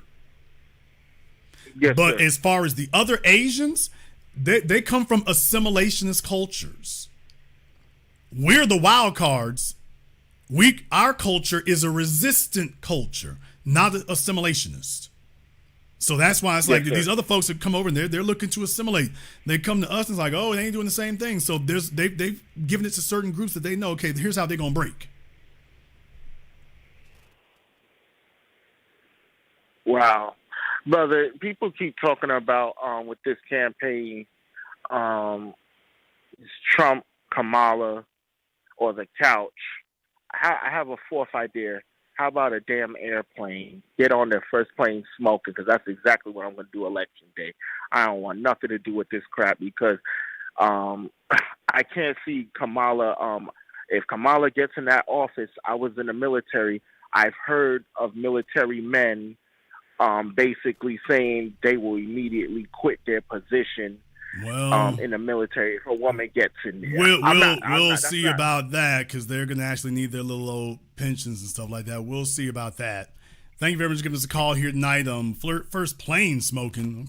If your plane is smoking, I hate to be the bearer of bad news, Elijah, but I know you get around a lot. But if the plane is smoking, you're in real trouble. So no, don't be on either the first or the last plane smoking. Train smoking, cool. Plane smoking, problem. All right, let me get caller from area code 301. You're on live with the Black Channel. What's your name? Where you calling from? Hey, how's it going, Jason? This is Gary calling out of Baltimore. All right, Gary, out of Baltimore, what's on your mind? Yeah, so I think a lot of people are underestimating Kamala Harris, to be honest. And just an aside, I think people underestimate hoes in general, but specifically this one. I think Kamala Harris has an excellent chance of winning. I think that Donald Trump is going to put his foot in his mouth like he did at the RNC convention. He could have had this sewn up, honestly, a month ago after the whole debacle with Joe Biden, but his white male ego just could not stand to not lash out and to have the dick measuring contest or whatnot. But it's my opinion that Kamala has an excellent chance of winning, and I actually think that she may pick this guy named Mike Johnston out of Denver. He is a mayor in Denver. He's a Democrat, but he speaks fluent Spanish. They're not going to choose a mayor. No, they're not going to choose a mayor. They're going to choose a governor or a senator. You don't choose a mayor for a vice presidential running mate. But maybe they'll choose somebody like him, but they don't really need somebody who speaks Spanish. They need somebody who can shore her up among white people. That's where she's weak. She's good among, quote, minorities. It is among the dominant society that she's weak. So if she's going to shore herself up, that's what she needs. Yeah, I agree. I agree with that. I mean, I just see it from the perspective of somebody that's a wild card. Because the way it's lining up now, anybody that would be on her ticket as a VP, they would basically be putting themselves on ice for up to 8 years. So this is one of the reasons why. Only if she wins. Newsom, he's just going to put himself on ice and just kind of sit in the wings and just wait it out. I mean, anybody. Well, as vice president, yes, it would, but only if they win. So if she wins, well, yeah, but then again, that's a great place to be on ice. If you're going to do that, that's a great place to be on ice at. 8 years, I don't know, brother. That's 8 years, I don't know. She had to get reelected. I think if she does win, I think her reelection goes radically different from election. But all things remaining equal, I mentioned this on my other YouTube program last night. Yeah, there is the hoe vote. What? So, yeah, fellas, because she banging on abortion. You know she got a body count. I mean, Hollywood been gripping them butt cheeks for years. And as men, we say that's a negative, but the females, quiet as kept. They all sitting there murmuring to each other. It's like her body count is tame compared to most females in America. So that's not really a negative for them. So among the sexy red, Cardi B, STD and a thong G-string voting sect, the Section 8 voucher voting sect, yeah, she's their gal right there. Right. So yeah, she could have that hoe vote wrapped up quick, fast, and in a hurry. And I'm talking about the white girls too. What? Yes, I'm talking about the white girl, the Iggy Azaleas and the Bad Bobbies. Yeah, she can wrap that vote up too. She can get them. So yeah, mark my words, it can happen. Thank you very much for giving us a call here tonight. Let me jump over here to Zoom real quick. I have C. Nicole over here on Zoom. So let me give him a moment here. C. Nicole, let me give you 5 seconds to turn a light on for me or something here so we can make sure that we don't have any trolling issues. So I won't turn your camera on. I mean, I won't show your video for you, but I need you to turn the light on just so we can make sure we don't have any trolling issues. We're going to give you a few moments to go ahead and get that going. This time she's trying to get her audio connected. Okay, she's contacting us tonight from on Zimbabwe broadband. So she's on the official carrier of Sub-Saharan Asia. Jason, Sub-Saharan Asia, yes. She's on the official carrier of Sub-Saharan Asia. All right, C. Nicole, I need you to turn a light on for me or something here. We can't see anything. I can't waste all night with this, so I'm going to give you 5 seconds or permanent vacation. So let's go ahead and get a light on. We need to make sure we don't have any trolling issues. I won't show your video to everybody, but I need the light on for you just so we can make sure you and I stay copacetic. So I'll give you 5 seconds for that. Otherwise, we're going to have to go ahead and do something different. And if you're looking to get popping with your OnlyFans or something, this is not the spot to get your OnlyFans popping. This is not the place to do that. So let's see if we can do something a little bit different. Okay, C. Nicole has not turned the light on for us here. So C. Nicole, I don't know if she's trying to get a Finster or OnlyFans going. I don't know what's happening. I don't need anybody to turn on candles and whispering sweet nothings. All right, let me get caller from area code 214. You're on live with the Black Channel. What's your name? Where you calling from? Hi, it's Brother David 3X. out of Dallas. From Okay, Chicago. Brother David 3X is calling us from his 1992 BlackBerry. All right, what's on your mind? Oh man, don't do me like that, brother. Can you hear me well enough to speak? I just wanted to. I can hear you. It sounds like he's standing. wanted to It sounds say like he's that standing in front of an old street light or a power transformer, one or the other. But go ahead.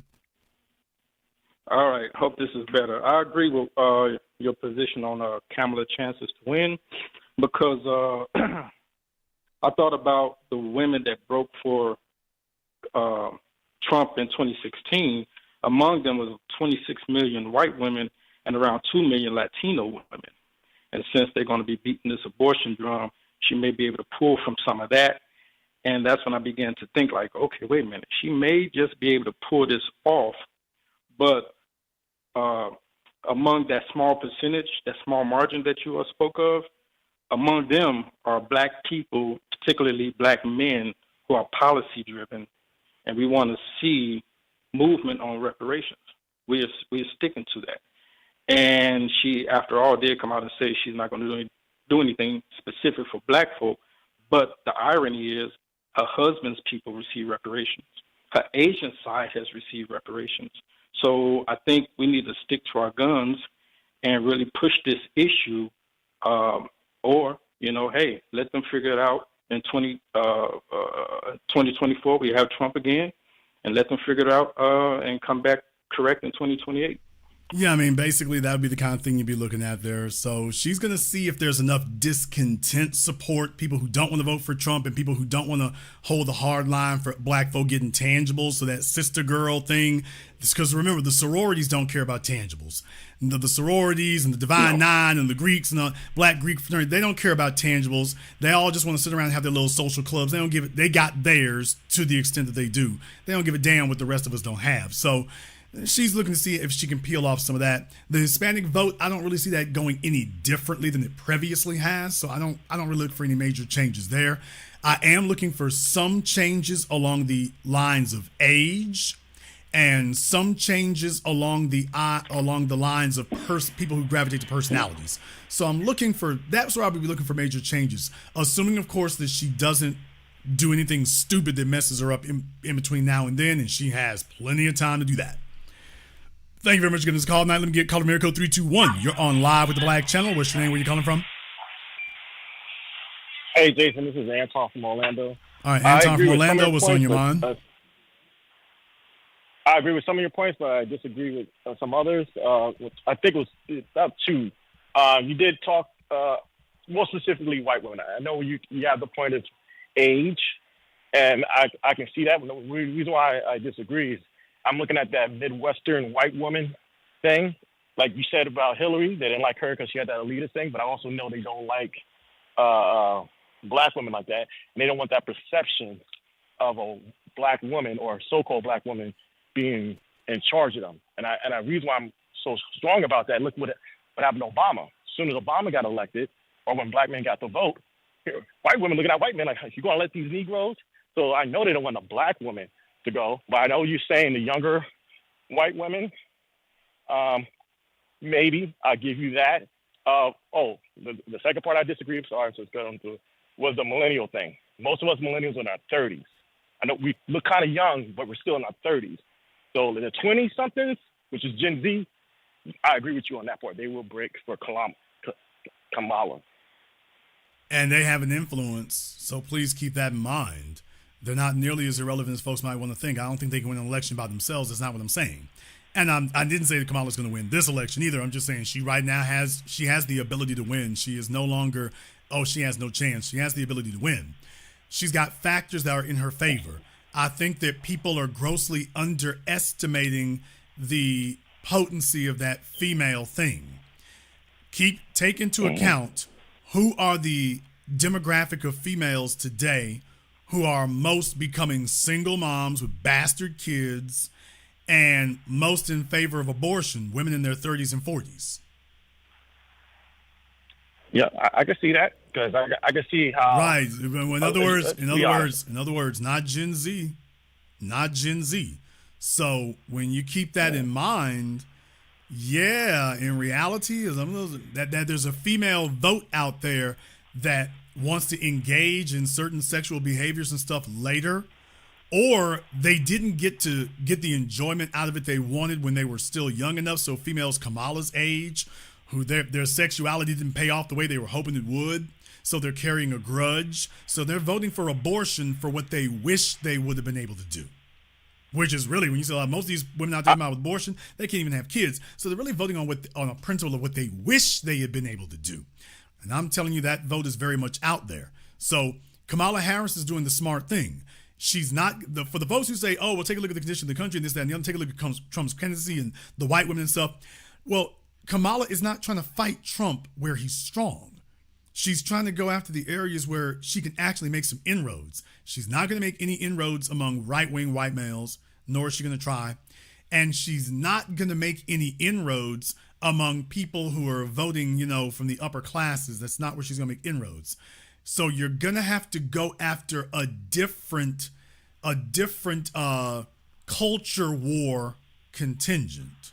And what her people are telling her is, you have the ability to talk to the disaffected women who don't like the way men been getting over on them. And that's literally what she's going for. When you're talking about pro-abortion, you're talking about that, don't let these men stick you with these babies. Well, you're the one who got yourself pregnant. Details. In any case, so just like I say, that's the calculus they're making. And it is a valid calculus. It's a valid calculus. I mean, I can see your point. I can see your point on that. What do you think about? I see as Trump, the only thing he can really attack her on is immigration, because I believe they had her in so-called in control of immigration. What do you think if he hammers that on? You think that will help him a little bit? Or no? I mean, here's the bottom line: is that Trump is hoping that he can get elected to office on his name alone. He's hoping that J.D. Vance isn't really a factor, and that he's going to be the one who really carries this ticket, and that J.D. is just along for the ride. So that's what Trump is calculating on, which means that he's obviously calculating that, by the time we get around to the Democrats' convention, all eyes are going to be on Kamala. And he's basically going to be, at this point, whether he knew it or not, he's hoping that she makes another mistake between now and Election Day. In which case, then she has now reminded people of what they were worried about with her. So if Kamala makes some sort of major mistake or some embarrassing sign that reminds people of the things they didn't like about her in 2020, or reminds them of the things that they were worried about in 2023 and 2024, then things flip back in Trump's favor. Now the border and the economy and these other things come back on the front burner again. And to be fair, there's plenty of time for that to happen. Plenty of time. Thank you very much for giving us a call tonight. In the chat room there, about the so-called conference calls and stuff, Roland Martin and them, they claiming they got, like $1 million, 40,000 black men or whatever the hell it was. And I just want to say something in regard to that. They've been talking about Kamala Harris. I put it up on my Twitter. I had on my Twitter about how the money that she raised. Let me go ahead and get that up here as well for you all. I want to show that as well here. Let me go ahead and pop that on the screen for you right quick. There it is, my Twitter from Breaking Points. By the way, they were talking about Biden was going to get out that weekend. It turned out that despite what he was saying, they were right about that. They said, now remember what I was saying was that Bloomberg had reported that she had raised $80 million or so. Breaking Points is like she had raised $250 million. So Bloomberg had said she raised $100 million. And I showed just a little while later, I'm like, actually, they're saying 250. So the bank was rolling.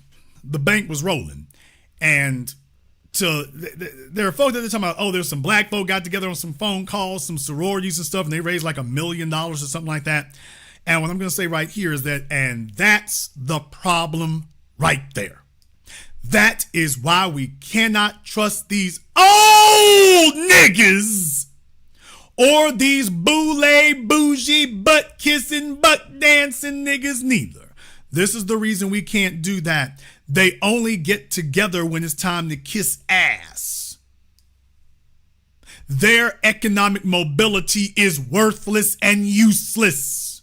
They only indulge themselves and ingratiate themselves so they can pass a bag when it's for some bullcrap that don't matter. Any other day of the year, they're going to be telling you what they can't do. But when it's time for them to get some attention and some shine, all of a sudden, all kinds of money starts popping up. So please understand what we're really dealing with there in that regard. Please understand what they're really about. So that's what I think about that kind of thing. That's where I come down on that.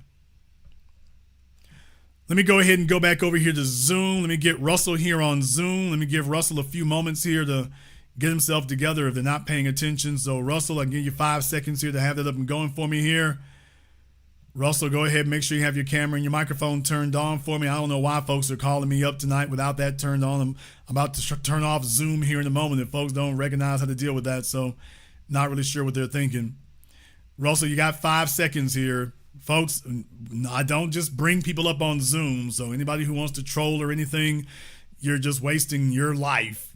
Contrary to popular belief, you're just wasting your life. I'm on the telephones. I bring folk up on the telephones. On Zoom, I need to make sure you have your camera and your microphone turned on. Even though I don't show people, you got to make sure you have that turned on just so we can make sure we're not going to have any trolling issues. So Rodney, I'm going to give you 5 seconds to get that together. If Rodney is a bust here, then we got a bunch of folks playing on Zoom tonight, and that's cool. We'll just go ahead and shut Zoom down. That's cool for me here. All right, Rodney, what's on your mind? I felt that Kamala won't win because she really is not going to have the black vote. And a lot of black Americans are going to vote for Trump because her record has been spotty for years in California for black men. So. Well, I would just say she's come a long way since California. There's a lot of distance between her and that right now. So you would actually have to go back and remind people of that. The other issue is Trump has not done himself a bunch of favors. That's another problem.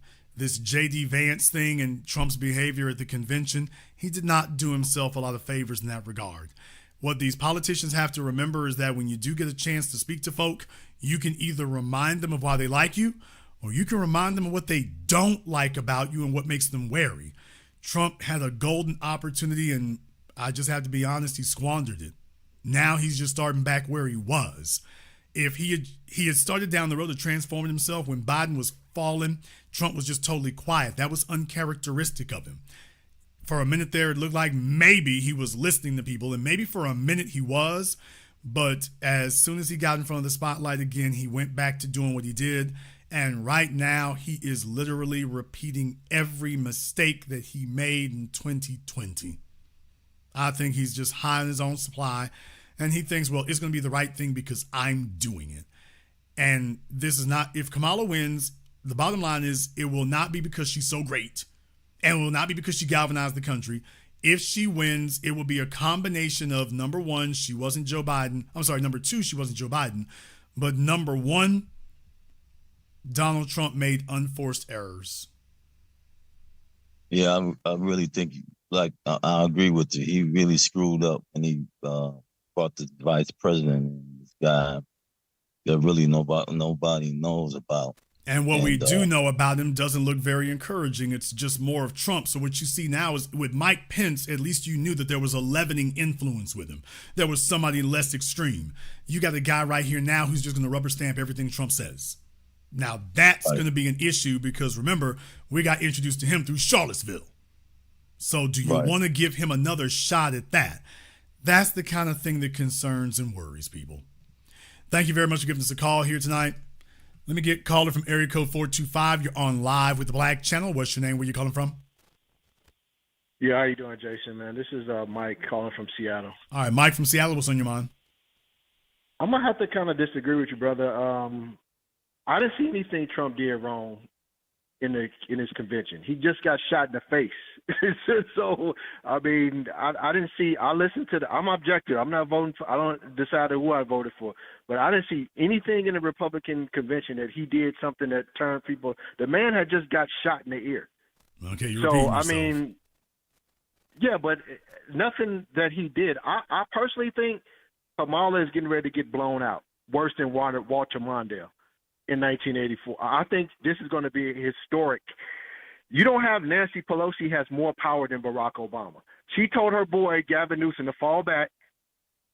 Kamala getting ready to get blown out. Get ready for 2028. They're not worried about her. They wanted her to run to get rid of her. Okay, the only reason Barack Obama and Michelle endorsed her because they were getting pressure from Bowling Ball Martin and the rest of the people to endorse her. No, that's no, sir. You think that Roland Martin has influence over Obama? No, I'm not saying Roland Martin. I'm saying that they were getting.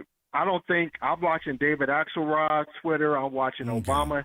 They do not Carville. They do not think she can win. Okay, but sir, my point is that no, sir, that none of those folks have influence over Obama. It's literally the other way around. But let's go ahead and address okay, slow down. Let's go ahead and address what you said in the first place. I don't see what Trump did wrong at the convention. Maybe you weren't listening to the beginning of the program. Let's go ahead and have a refresher on this. Number one, Trump was riding high coming out of Pennsylvania after nearly getting killed. So he was riding high. All eyes were on him. It was very, very simple what he needed to do. What he needed to do was give a very short speech, because short is memorable. It would be very easy to show people online. People don't like 4-hour programs unless they go for long form stuff. But the stuff that gets passed around the most is 10 to 15 minutes. He gives a very long speech. Instead of talking for 10 to 15 minutes, like Ron DeSantis and the others did, he talks for an hour and a half. Most of it was just more MAGA babble.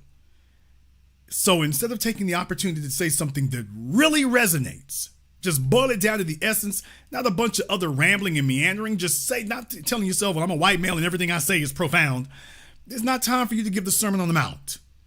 Say something short, sweet, and to the point that everybody can remember and everyone can take home and take away from it in a small, concise package. He literally fumbles the ball and doesn't do that. First mistake. Mistake number two. Rather than giving a unifying speech talking about, I just almost got killed and this is reminding me of how much America means and I'm willing to die for this and I'm the only candidate who you can actually say that about and I want all of you to join me as we bring this country back together again because there are people literally trying to kill me to stop me from doing it and we're going to make this happen. Because everyone thinks about when the president gets assassinated, the first thing you wonder is what would have happened if they hadn't been. That's what the whole world has been asking about Kennedy. What would the world look like today if he hadn't been killed? Truth of the matter is, it wouldn't look very much different than it does today. But it sets people off to wondering. And what I'm saying is that Trump had that behind him. And instead, he gave a speech that didn't talk about unifying anything. It just talked about more MAGA babble. Last but not least, third thing, they bring Amber Rose and Hulk Hogan. What? They bring Amber Rose and Hulk Hogan. Damn! So now we brought the damn freak show. Literally. You know damn well Amber Rose is not a Republican. That heifer, if you got an extra $50, she'll say anything you want to and get up here and make it jump and make it bounce for you. So that's what they did there. So whoever did that was just stupid. If they thought they were expanding the party or showing other people, well, you certainly did show other people. I just don't think you showed your best foot forward. Last but not least, J.D. Vance. J.D. Vance is literally the epitome of everything we've been concerned about. Now, otherwise, J.D. previously has said some things. His book, Hillbilly Elegy, he's very concerned about poor white folk. Well, There's something to be said for that because poor white people tend to start shooting at people. So there's something to be said for that, and that's understandable. Here's the issue. You got way more other folks who are having issues in poverty than white folk are, and he's not galvanized for them, he's galvanized for white folks. So you should see what that is. Let's leapfrog other people's issues. So that's more of that. Jason, if we're going to do something, do that. J.D. Vance is Donald Trump Jr. And you're supposed to choose, if you have a convention where the nation is watching, that's your opportunity to show that now this is our opportunity to reach outside of the party's core base. Because you go to the hard right during the primaries. Once you got the nomination, you're supposed to go back towards the center so you can start scooping away votes that are not from your core constituency. J.D. Vance is horrendously poor judgment. He's not a value-added anything. Sir, you asked what Trump did wrong. J.D. Vance does not bring any votes that Trump didn't already have. That's a major error in judgment. I just disagree. The Biden Republicans not voting for Kamala Harris. Those upper Midwest, those Yoopers up in northern Michigan that talk funny in Wisconsin. Tell me the people that J.D. Vance brings to Trump that Trump didn't already have. J.D. Vance brings the people from I'm telling you, the Biden Republicans, the blue dog Republicans, white Republicans in the Midwest, in the Michigan and Wisconsin that was voting for the Scranton people that was voting for Joe Biden, that Joe Biden is gone. J.D. Vance talking to poor white people, the Scrantons and the Pittsburghs, and I'm telling you, I got family members up in the Yoopers, upper Michigan, that was going for Biden. J.D. Vance brings those people. Kamala Harris doesn't, and that's where they're going to lose. If you think she's going to go in the upper peninsula of Michigan and Wisconsin and Minnesota, the up around the Great Lakes and she's not. And I know from working I work in Washington, Oregon, California, Montana, Utah, and Arizona, that area, which mostly a lot of Mormons. She's not winning Arizona.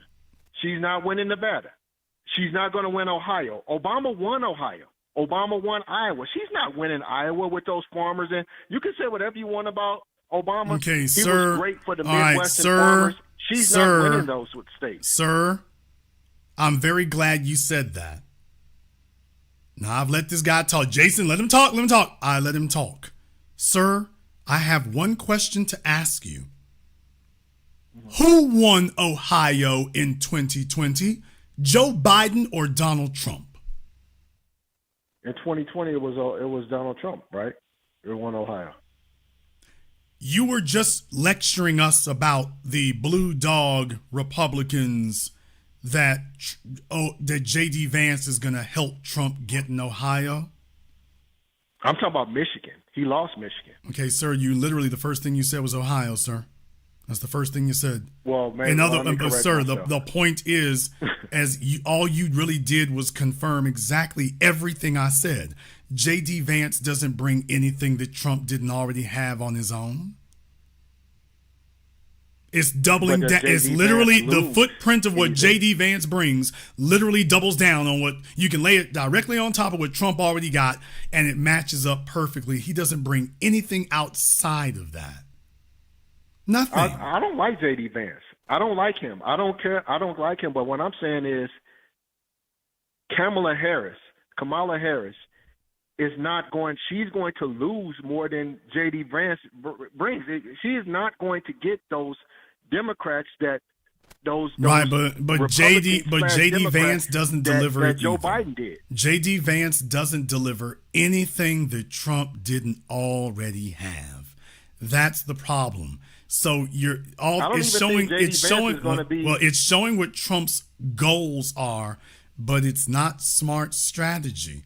He would have done a whole lot better getting somebody else. I don't think J.D. Vance has a political future, Jason. I don't think if Trump does win in 2028, I don't expect J.D. Vance. I think he's going to get primary. Well, first of all, I don't have any Trump's not going to run in 2028. J.D. Vance. Well, here's the problem. Do you realize that's an even more damning statement that you have somebody who's that you're even acknowledging that the vice president that he chose is a negative.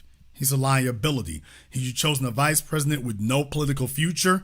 That's not very good for the party because if Trump does win, the vice president is supposed to be next up. So you're saying he's got a vice president who doesn't serve a purpose, not even to bring any sort of votes to Trump today. So he'll have no votes today and none in the future either. This is going to be great judgment. Thank you very much for giving us a call tonight. So, yeah, folks, I mean, that pretty much confirms what I was saying. That's what Trump did wrong. I'm willing to wager that Kamala Harris's people are telling her, you are not going to do the same thing. You're going to get somebody who spreads that map out because we're trying to win. Caller from area code 240, you're on live with the Black Channel. What's your name? Where you calling from? Hi, Jason. This is T calling from Montgomery County, Maryland. All right, T from Montgomery County, and what's on your mind? Yeah, so I do believe that she does have an edge of possibly winning, but my concern is just wanting to kind of pick your brain. What do you think the fate of Black America would look like if she did win? Because my fear is that, because she was arresting Black people in California, and and all of that she and the fact that she doesn't want to do anything for Black people. My fear is that she'll win, and then she'll just kind of just triple down on, just like hurting us and just doing things that, you know what I mean? Just, basically, Kamala Harris is very benign about that. So Kamala Harris hasn't really had any involvement with Black people in the last 4 years. And right now, remember why people like her run for the White House, because they've reached the end of their political career. There isn't anywhere else for them to go. So basically her goal now would be to line up what Obama has. She's not really, she meant what she said. She's not going to do anything for us. And the federal laws are already as far against us as they can be. So there's no real issue for that. So with that being the case, no, it's going to be a continuation of what you've seen the last 3 years, 5 years, 10 years. There will be no changes. Our whole thing is it can't get any worse. That's why we're trying to make things different. But as far as what will happen, no, it's just going to be more of the same. Thank you very much for giving us a call tonight. Let me see if I can get Christopher here on Zoom. Let me give him a chance to go ahead and get that up and going here. I'm going to give him a few seconds to get that going. Otherwise, I got to jump back over here on Blog Talk. So, Christopher, let's go ahead and see if we have all that going there for us. Give him a minute. All right, sir. What's on your mind? How you doing, Jay? Good to see you. All right, brother. What's happening?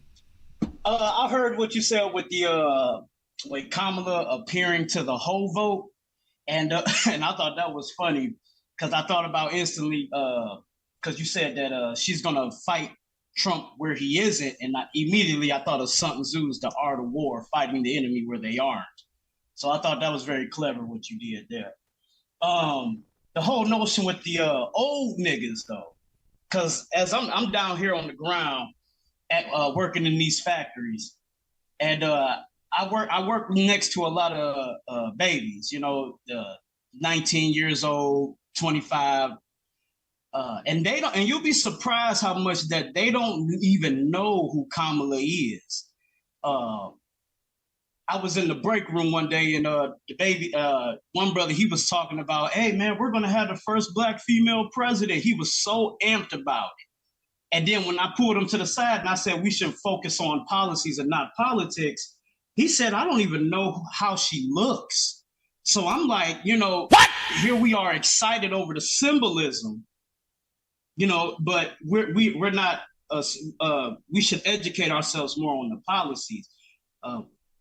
You had played a video with Biden being at one of these rallies, and he was opening up with the whole notion of telling the truth. Because these old niggas, when they were fighting, for getting into the plant and stuff. Or even our grandparents, when they were fighting in the 60s, they just wanted they just wanted government to recognize their fighting, this government being against them. So whenever some official would tell the truth, that appealed to them. That's all they wanted. And they went and they were comfortable with taking a licking and keep on ticking. Well, I mean, because they put a very high value on finally their existence being acknowledged. I mean, they remember They came from segregation and post-slavery. Right. So in a lot of cases, your very existence wasn't acknowledged. So they saw that as a major victory. And it then morphed from being a major victory to being the goal. This is now the goal.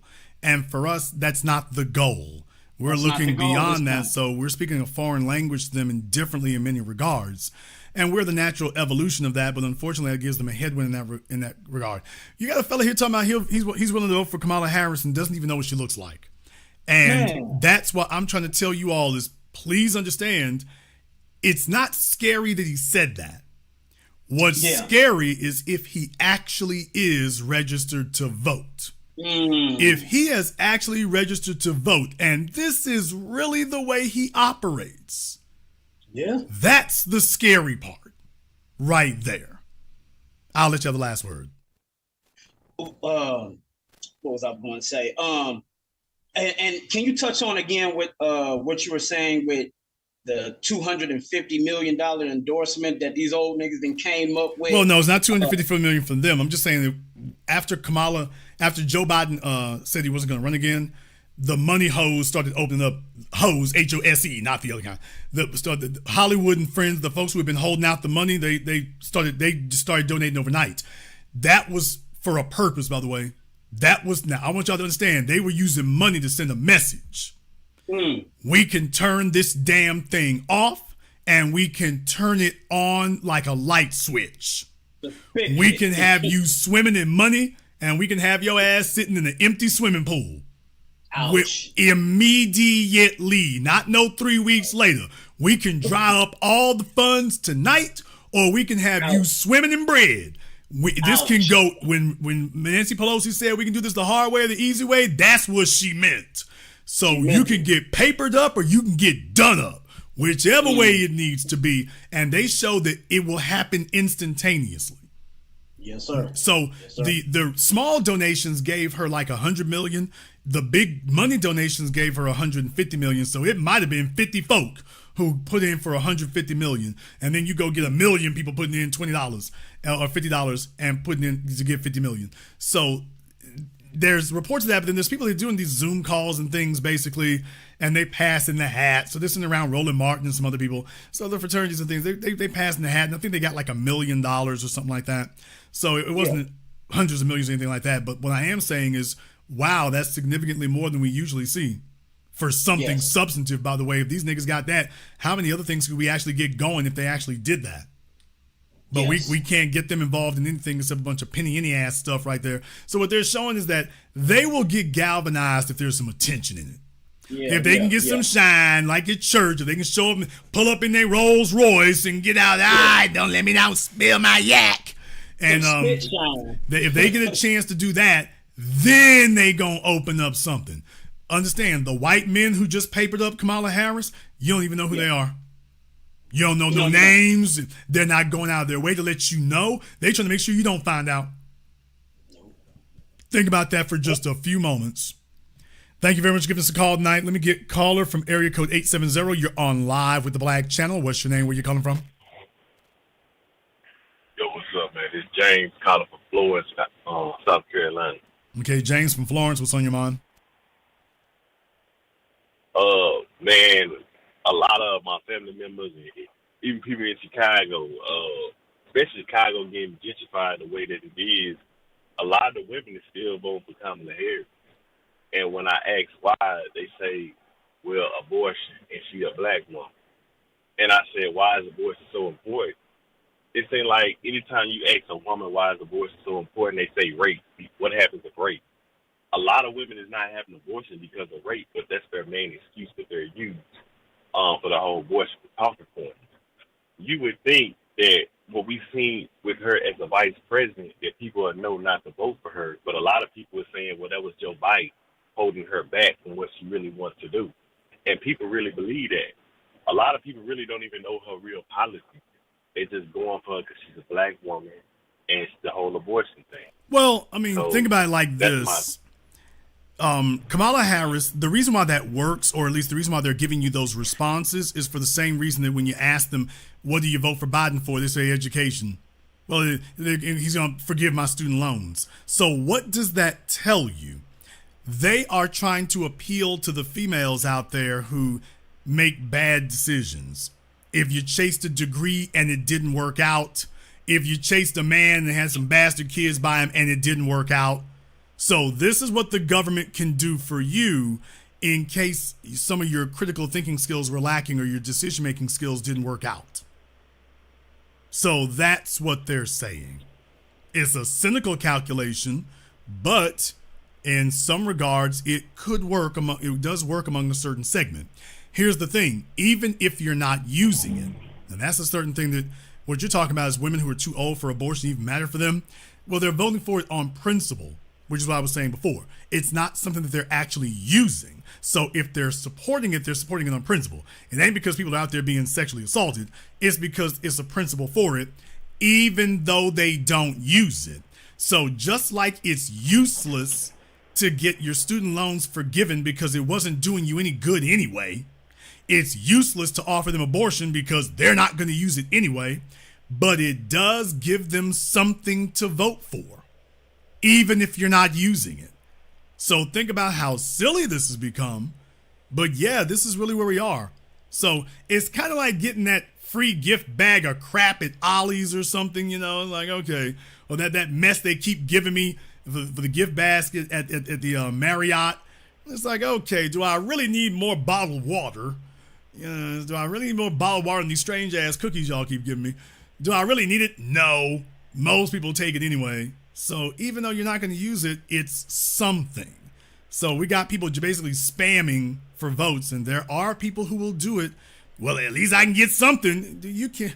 And you sitting up here talking to another dude. He talking about abortion. Now, the bad thing isn't talking about to the females about abortion. The bad thing is when you got males telling you, well, she's in favor of abortion. Dude, you need abortion?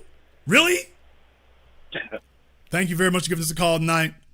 I mean, the bad thing is not for the women. The bad thing is the fellas talking about, well, she's in favor of, she wants to marry and give abortion out there. Dude, so you need an abortion? I mean, not really, but I think it's a great thing. These folks are just voting to be voting. They're voting because it's Tuesday and they're bored. Caller Miracle 617, you're on live with the Black Channel. What's your name? Where you calling from? Caller Miracle 617, last try. You're on live. Hello? Boston, me? Okay, your Obama space phone is digitizing on you. Try one more time.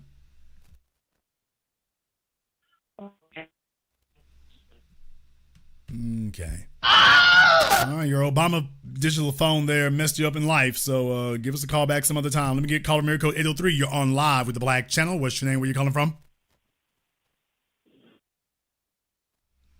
Okay, caller Miracle 803 has been abducted. Let me go ahead and jump over here on Zoom. Let me see if I can grab Agnes over here on Zoom. All right, Agnes, what's on your mind? You figure they would have pretty good internet service up there in Seattle, so we'll see what we can do. Hello, can you hear me now? Yes, Agnes, what's on your mind? Hi. I just wanted to say a few things. The first issue I wanted to talk about was whether or not Kamala has a chance at this. Honestly, it's too early to tell. Honestly. Things can change. I disagree with that. And we've seen them change very quickly. It's not too early to tell if she has a chance. And Obama get together. And remember, Pelosi and Obama really don't get along with Kamala, and they really didn't like her coming up. And it's true, she's at the end of her political career, and they're trying to get her out so they can get some new people in. I don't think that's good. Even though they endorsed her, it was with strong reservations. I think they got something up their sleeves. I don't think it was strong reservations. I think they had an agenda. We haven't gotten to the convention. Okay, I don't know what's going on with Agnes's audio. She's not hearing me apparently for some reason. So, Agnes, if you're not hearing, we're gonna have to let you go here. But no, they had a reason for doing so. So they were wanting to make sure they had her in line. Was what they wanted to do. So they wanted to make sure they had something. Obama wanted to hold out for something. We may never find out what the something was, but they were doing it for a reason. Let me get caller from area code 323. You're on live with the Black Channel. What's your name? Where you calling from? My name is Jonathan, calling from Los Angeles. All right, Jonathan from LA. What's on your mind? Politics is money. Money is politics. You said Kamala Harris raised $200 million. I agree. But here's the deal with that. Kamala Harris has already promised the people who look like her white husband are going to get billions of dollars. Kamala Harris has already shook hands with Zelensky, president of the Ukraine. He already got $200 billion. Black people have got nothing. She hasn't promised us anything. She hasn't given us anything. Every time she talks to the black community, it's either ski-wee, South Carolina greens, or 20 acres and a mule. No reparations, no black vote. If Kamala Harris isn't going to give us any money, don't give her your vote. Teach the Democrats a lesson. Teach that Brahmin Indian slut, also known as Willie Brown's former jump-off, a lesson. No money, no vote, no reparations, no vote. I'll land my plane there. Thank you very much for giving us a call. Let me get caller from area code 203. You're on live with the Black Channel. What's your name? Where you calling from? Caller from area code 203. Hello? You're on live. Hey, how you doing, Jason? This is Jafar from Connecticut. Okay, Jafar from where at in Connecticut? New Haven. All right, Jafar from New Haven. What's on your mind? Yeah, I wanted to elaborate on something. I think Trump VP was a decent pick for his demographic. Now, here's what I mean by that. Like, I never knew who he was, but he's popular among white young people, white older people. And Trump has a 2-point lead in Pennsylvania. He has a lead in Minnesota. And those are the states he's going to decide. So Trump, I think if he's up to, my math could be a little off, that's like maybe 7 to 1 million votes. He's probably up in Pennsylvania. He wins Pennsylvania, he's going to win. Arizona, right? But Nevada, but here's my thing though. He was already there though. I mean, it's not like it's not like JD Vance. Well, slow down. It's not like JD Vance made him competitive in those areas. These are the places where he already had an edge. So what is Vance giving him he didn't already have? No, but like, here's what I'm saying. Like Pennsylvania, one thing at the RNC, Trump does a good job at always bringing military. And even the guy from New York who called when he was in military. Anybody I know, I got fit. Military, Pennsylvania has a huge military population. That guy J.D. Vance is going to appeal to them. They have wives. Some of them have kids. They're going to follow behind that. Now, in terms of Arizona, Biden had won Arizona and Nevada. Trump is going to win them states. Because Latinos, they vote is not monolithic. You know, like California, they Democrats. Okay, well let me address that. Let me address that part right there about the military.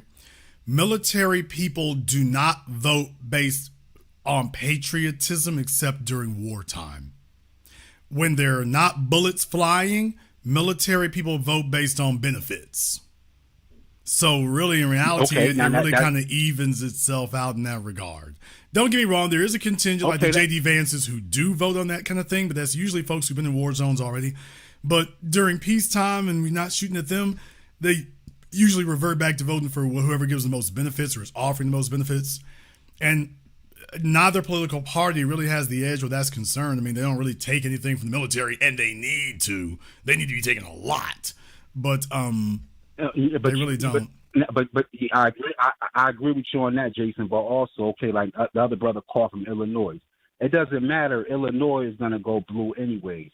And why he's going to win, because I follow the polls all the time. And so why he's going to win Arizona and Nevada, because see, them Latinos out there, his polls jumped up a little bit. They came a little back down, but they jumped up initially. As soon as Trump said, I'm getting rid of taxes, them Spanish people out there say, you know what, that's our reparations, because we're going to do some money laundering, we're going to finagle, we're going to have our cousin coming in here with his drug money, tipping us, putting it in the bank.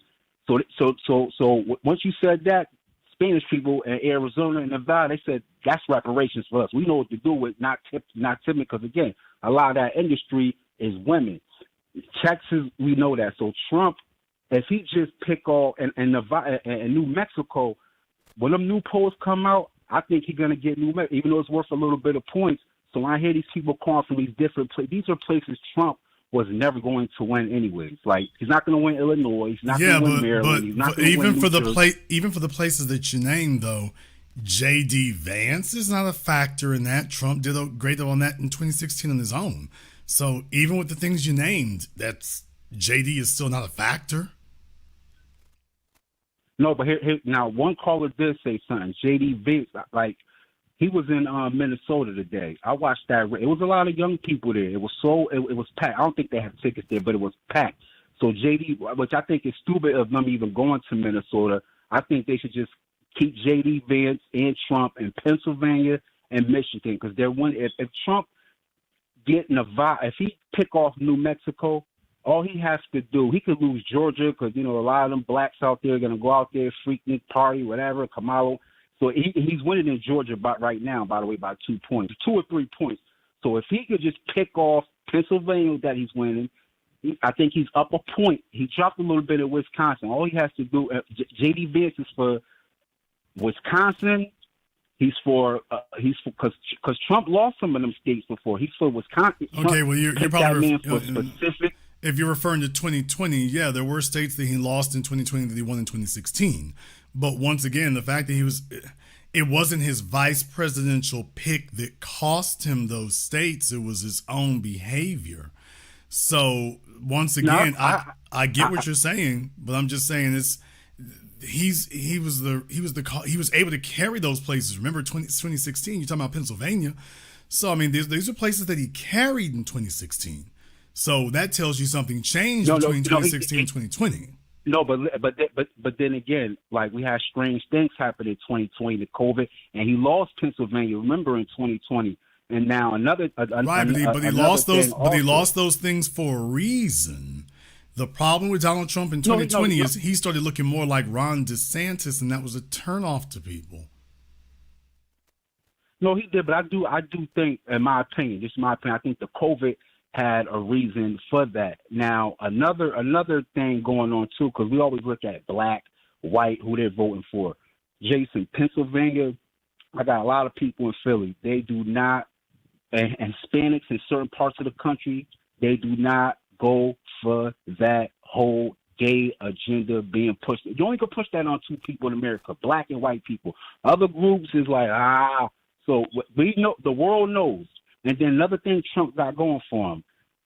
Trump didn't do all this by himself. I'm not here to promote other channels. I watch you and okay, well, it goes okay, others. Sir. Well, let me just say this, Jafar. Let me just make this point. Okay, Jason, Jason, let me just make calm down, make this point. Sir. I'm gonna lay him up.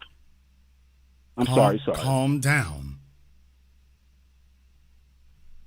My whole point about it, though, is that because I'm hosting my program here, my whole point about it is I hear everything you're saying there. Hispanics, yes, that's very, very true. There are religious leanings where you have some Hispanics who, they're very strong, they're Catholic, they're ardently against that kind of thing. I get that. I understand that. Latinos have a different agenda as a group right now because they're very concerned about what the future will be. So I think that the economy, and in particular, the economy is going to be a major concern among those on the right, and immigration is going to be a major concern for those on the left. The LGBT thing, I don't see that moving. I would show me one poll that shows Hispanics where that ranks in the concern for Hispanics. And by the way, you all can Google that right now. That's not something you can't find. It actually is something you can find. Show me one place where Hispanics are concerned about that, where they're expressing that they're concerned about it. Well, Jason, I would have to do that based on the region. Like I said, California Hispanics vote different than Nevada, Arizona, Texas, Florida, New York Hispanics. And that means that any Hispanics in Texas who would be voting against, who would have an issue with the LGBT trans issue thing, they would be balanced out by the ones in California. And the ones in Pennsylvania would be balanced out by the ones in Minnesota, and the ones in Florida would be balanced out by the ones in Seattle. So there's the thing that you would run into there. No, I agree with you on that. But see, listen, Kamala Harris could break the all-time record for votes in California. That state is still only going to be worth a certain amount of electrical votes. Same thing with New York. Same thing with that. Now, I think the reason I do think it was a little foolish, but why she picked what's the girl name? The Amber Rose. Amber Rose is from Philadelphia. I think this is my opinion. I think she was picked because I think this is my opinion. I think because I watched the electrical Okay, match. short version, brother. Short version. Okay, I think she was specifically picked to help his chances in Pennsylvania. And then we always factor in every time they do these polls, they always had the like when Joe Biden, they had him up plus by 9. He ended up winning by 100,000 votes. Same thing with Hillary Clinton. They had her up by some crazy number, and Trump beat her. So you're saying that you think that Amber Rose has an effect on the vote in Philadelphia? A lot of young women in that city do follow behind her. That's my opinion. That's just an opinion, Jason. That's all it is. We just brainstorming here. That's just my opinion. But it's coming down. I would love to see the math on if that's true. Boy, we're in worse trouble than I ever imagined we'd be in. So if that's a fact, we're in way worse trouble than I ever possibly thought we could be in. If Amber Rose can sway a single vote anywhere, this might not be worth it anymore. Thank you very much for giving us a call tonight. Of course, we got to watch out for the electrical votes out of California. Call from area code 301. You're on live with the Black Channel. What's your name? Where you calling from? Hey, Jason. My name is AD from DeRidder, Louisiana. All right, AD from DeRidder. Been a while since I heard that name. DeRidder, that is, not yours. All right, what's on your mind? Yeah, you brought up a good point about how Kamala can't particularly go beeline directly to the black vote, particularly on the topic of race and economics, because we have a really pretty large case study of Biden's DOJ not doing anything, and the benign neglect from her administration. I just kind of wanted to hear your comments on that. Okay, for what part in particular were they not going to do for us? No, as in you brought up how she's not really gonna. It wouldn't be in her best interest to really speak on directly to us as a constituency at the moment because she has a very negative track record of actually doing anything for us. Yeah, I mean, and no, plus, it's not going to be. Clark and all of them are not really doing anything. It's not going to be in her interest to speak to us directly at all. 20 acres and a mule, anybody? So that would be repeating the mistakes of 2020. What her advisors are most likely going to do if they have any lick of sense, and I'm not guaranteeing they do, but I think they've learned something. What they're probably going to do now is tell her, you need to just take the black vote as a given. Every time you try to go out of your way to bolster your black credentials, it blows up in your face. So don't talk to black people, just take it as a given. We're going to hang these cultural markers on you, and so you will just take it as an assumption. And that's basically what they're doing right now with the auntie thing and all that mess. So that's what they're doing right now. And they have most likely advised her, don't touch on the black thing at all. Every time you try, you go backwards. Don't do it. So just talk about Trump. Beat up on him. Don't come up with any issues. You need to go out there and go beat up on Trump because you ain't got nothing positive to present. So go out there, jab Trump, make a few jokes, beat up on Trump. That's going to be your campaign. Right. All right. Appreciate it, Jason. I just want to hear one more question. What would you think about the vice presidential debates? Do you think who do you think Kamala will actually have up to the task to be vice president? I mean, if she gets JD Vance, I don't know what really come out of that. If she grabs Shapiro or Bashir, we'd have to see, because she's already told people to send them her stuff. So the party is already evaluating people. They've already told them to start sending in their materials for the folks that they've contacted. So I'm pretty sure they sent a request to Shapiro and Bashir. I'm thinking it's going to be one of those two. She's going to want a square-jawed white male. You're going to want a white male. You're going to want a square-jawed white male. We need some testosterone up in here. It cannot be another female. The election's over if she does that. It can't be LGBT. The election's really over if you do that. And you can't go for an old dude either, because why did we get rid of Biden if she's going to get somebody her age or older?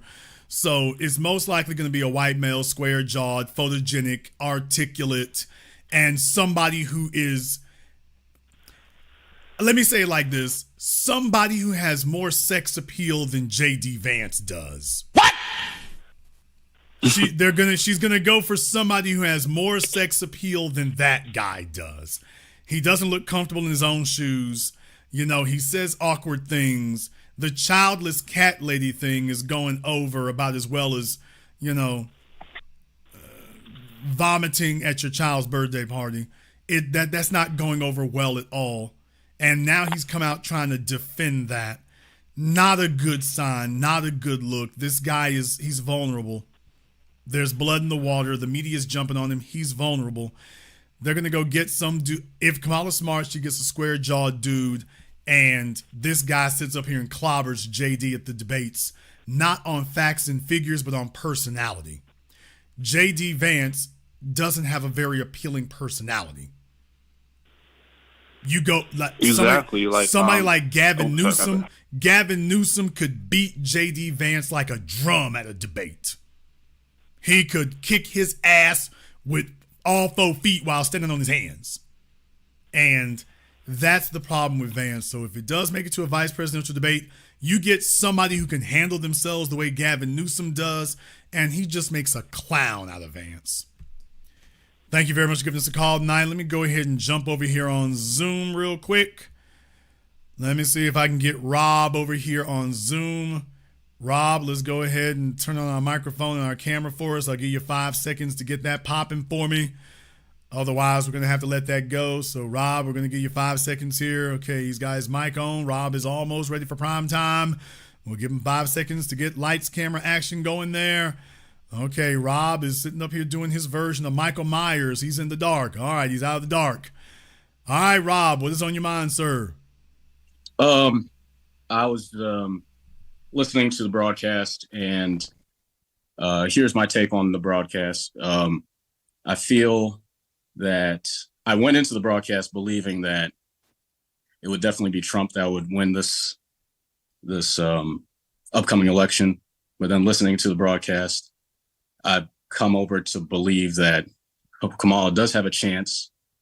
But I want to bring up, have you heard of what just happened with Netflix over the past few days, or how they lost 6 million subscribers once Reed Hastings donated $7 million to Kamala Harris's campaign?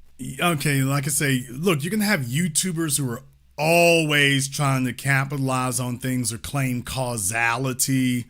Netflix has been hemorrhaging subscribers now for years. And so is Disney Plus. So for folks to try to sit up here and say that, it's they're really trying to gin up something in that regard. How would they even have numbers up to date like that quickly? So they're trying to make some sort of correlation. But no, Netflix. Here's the thing that's happening with Netflix now. You're always going to see. First of all, that would be the same as saying that Tesla is losing sales because Elon Musk and some of his silliness on Twitter, when that's not really the issue. He's been doing that for years. The issue is electric cars are not as valuable as they were claiming it was before the pandemic started. Well, what's happening with Netflix in the chat room is saying Netflix raises prices, they're doing things, so it's just natural attrition. Netflix has been ebbing and flowing because remember, folks thought that Disney was going to overtake them. That never happened, and it's not going to happen because Disney is losing it too. So in the subscriber space, you're really just seeing that people have run through the library, and what they do is they get Netflix for like 6 months out the year, and then they cancel it and they come back 6 months later. Yeah, but if I was like, say, an individual working with Netflix, then I would separate those individuals that, have the churn rate and have the attrition rate, and then see who's actually been subscribers with them for a long time, and then only look at them as being a representative sample. And then after looking at them, say if I was the Democratic Party, I would see the demographics of those subscribers who had left, and then that's how I would choose who would be my running mate, so that I could get all of those individuals who are of that same type of thinking and same type of demographic, the votes that I would need and wouldn't be able to get by myself, and that's who I would choose. And then that's how I believe Kamala could win. So that's how I went into it, thinking about, it would be Trump who would win. But I think if I win, let's put this in perspective here. Netflix has over 277 million subscribers.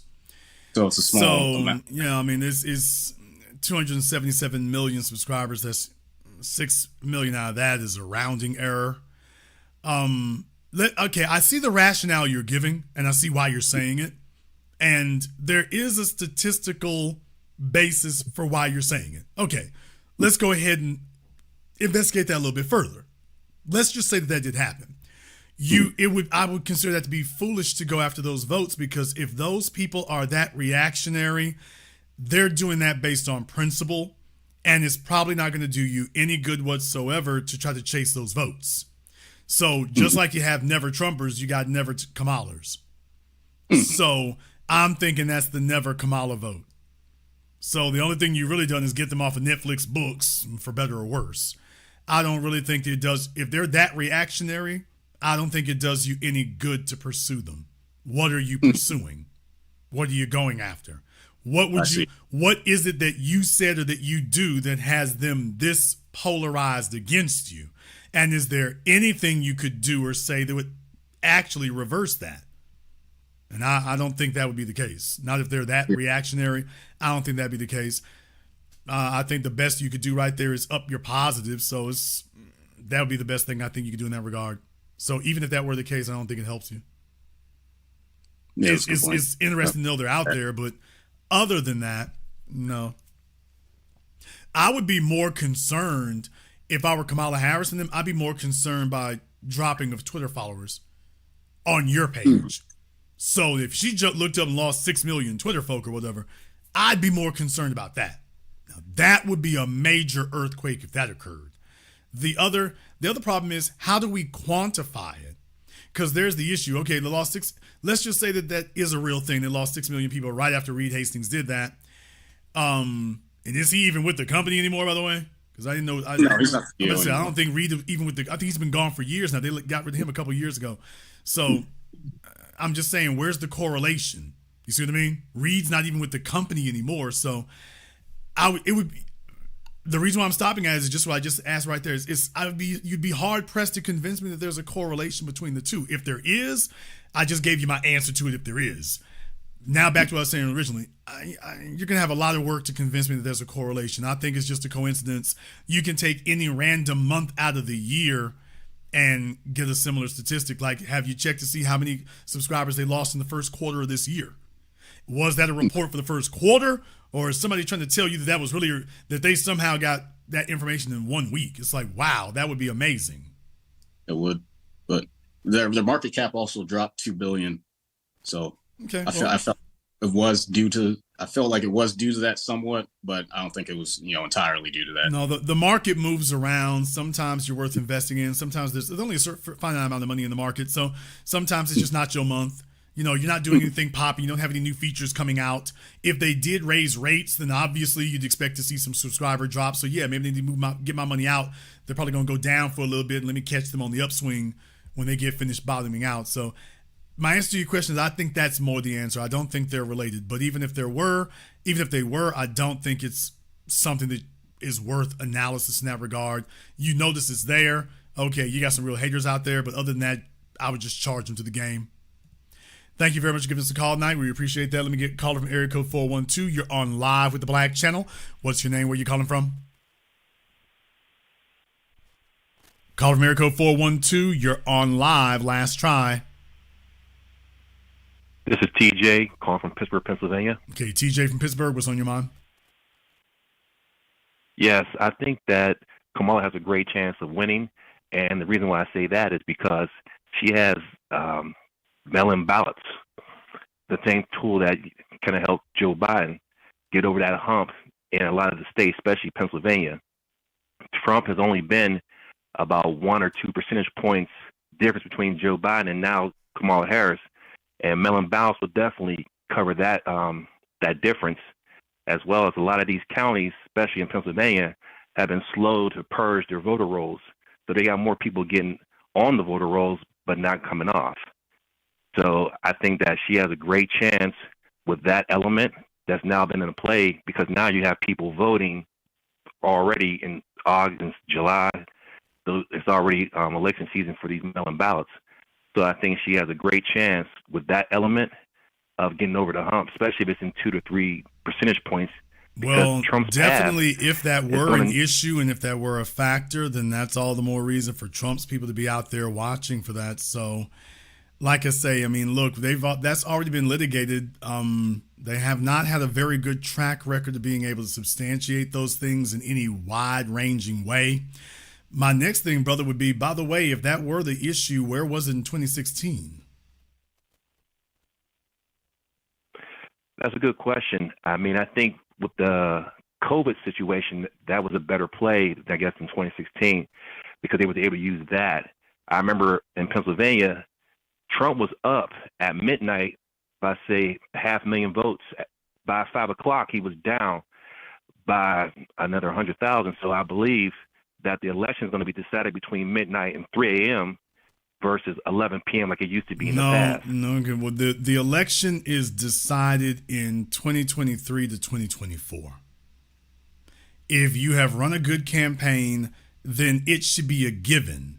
When you go out there and double down on MAGA instead of unity, when you sit up here and tell the world that white men gonna run things, when you're tone deaf to very obvious signs that you need to be thinking outside the box, when you're flatly refusing to do any outreach outside of your base, you can't blame that on mail-in ballots when the returns come in. Ron DeSantis is a perfect example. Ron DeSantis has been running for president of the United States since 2019. And I told all of you, Ron can't win. There was a chance at the beginning that he could unseat Trump, and then Ron DeSantis went full white supremacist. When he needed to back away from it, he snatched defeat from the jaws of victory. I did a YouTube program talking about how Ron DeSantis could have won.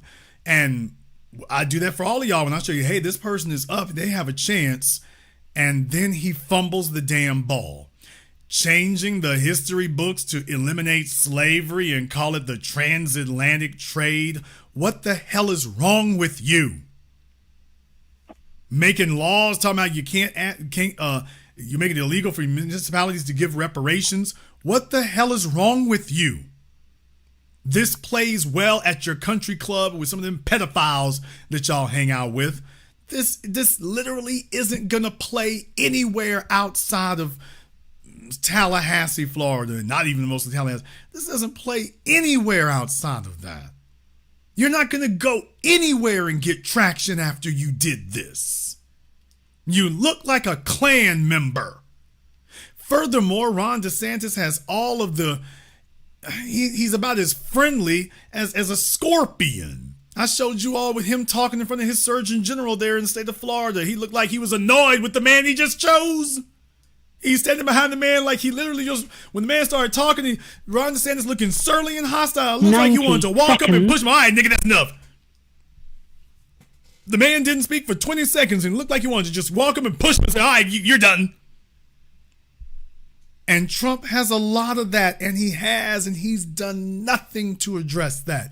Nothing at all. Trump needs to soften up. He had an opportunity after Pennsylvania in Butler. He had an opportunity to fix that, and he just flatly refused. This is a truism of politics. What you're supposed to do is during the primaries, you run hard to whatever your side is. If you're Democrats, hard to the left, Republicans, hard to the right. And after you got the nomination, now you go to the middle because that's where the other voters are. The other voters are in the middle. Contrary to popular belief, a third of the country is not outraged about abortion or LGBT or war, for that matter, or police gunning down black folk. There's a third of the country that isn't really outraged about that kind of thing. And if you just assume that your base represents the country, you're missing out. So Donald Trump shouldn't, here's the fact y'all need to understand. Donald Trump shouldn't be 4 points ahead of Joe Biden or Kamala Harris. He should be 10 seconds. Donald Trump should be a dozen points ahead of them. What? Now, there's the point that y'all are dismissing. Donald Trump shouldn't be edging Joe Biden or Kamala Harris out. Sticking by your hardcore MAGA rules, that's got you trying to edge your way through an election. And that plays well with the Ben Shapiros and the Vivek Ramaswamis, and you're going to wind up losing by 1 or 2 points when you could have been up a dozen points. You could have been, but you won't do that because you're trying to stick up for the white supremacists. And in the process, you're going to lose a few points in Pennsylvania and a few points in... You're not going to lose by a landslide in any one state except California and New York and places that weren't going to vote for you anyway. The real thing that's going to kill Trump is losing by 1 point in Georgia and 1 point in Pennsylvania and 1 point in Michigan. Remember, he lost Georgia by 10,000 votes, brother. 10,000 votes. That it shouldn't have even been competitive. He lost by 10,000 votes. 10,000. That tells you everything you need to know about the race that he ran. What changed between 2016 and 2020? What changed?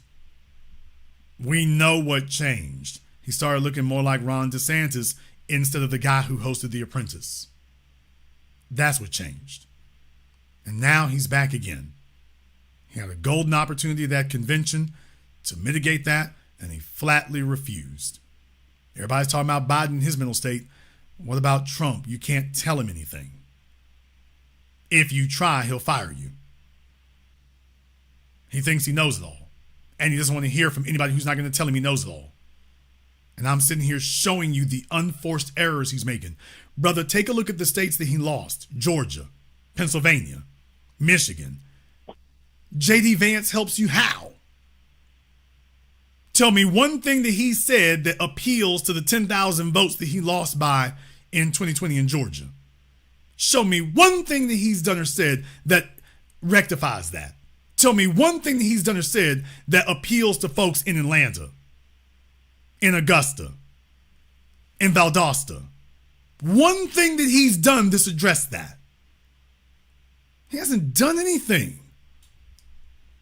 Talk about the left and woke and all this old garbage. Not a word about housing prices. Nothing about that. Immigration, that plays great in Texas. You're not losing in Texas.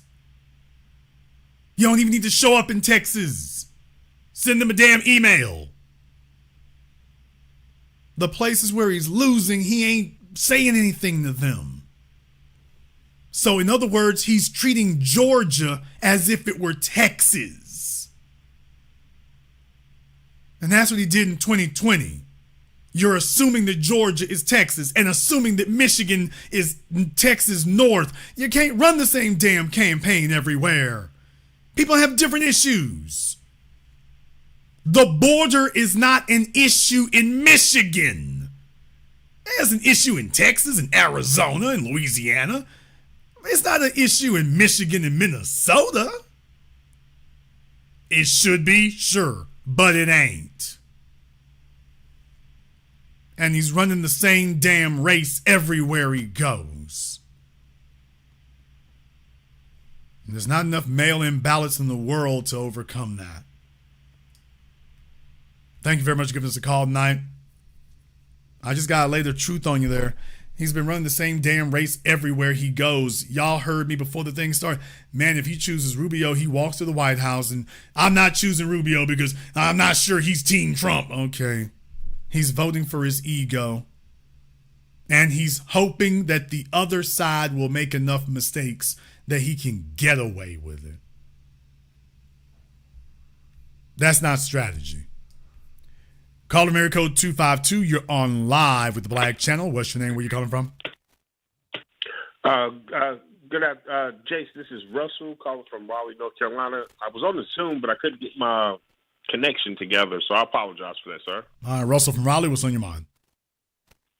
I was calling to the point you were talking about what Kamala Harris actually having a chance at this election, she has a strong chance because Trump did blow the whole Pennsylvania thing. He had a chance to sort of shift that narrative. It wasn't a attempt at his life there, but I think he doubled down when he wasn't supposed to. And you talked about J.D. Vance. I see J.D. Vance as like a younger version of Mike Pence. He's like a spot filler. He's not really bringing anything to the plate. Trump's base is his base. J.D. Vance doesn't really bring any votes to the party. Yeah, I mean, And JD. also, the only thing that JD Vance does is signal to the hardcore right that Trump is lined up with the hardcore right. He doesn't bring anything else. And I have a question. If I think this race for Kamala Harris just really has to be close, and the Electoral College will do what it does if it's close, because like you were stating, it's the point you lose in Georgia.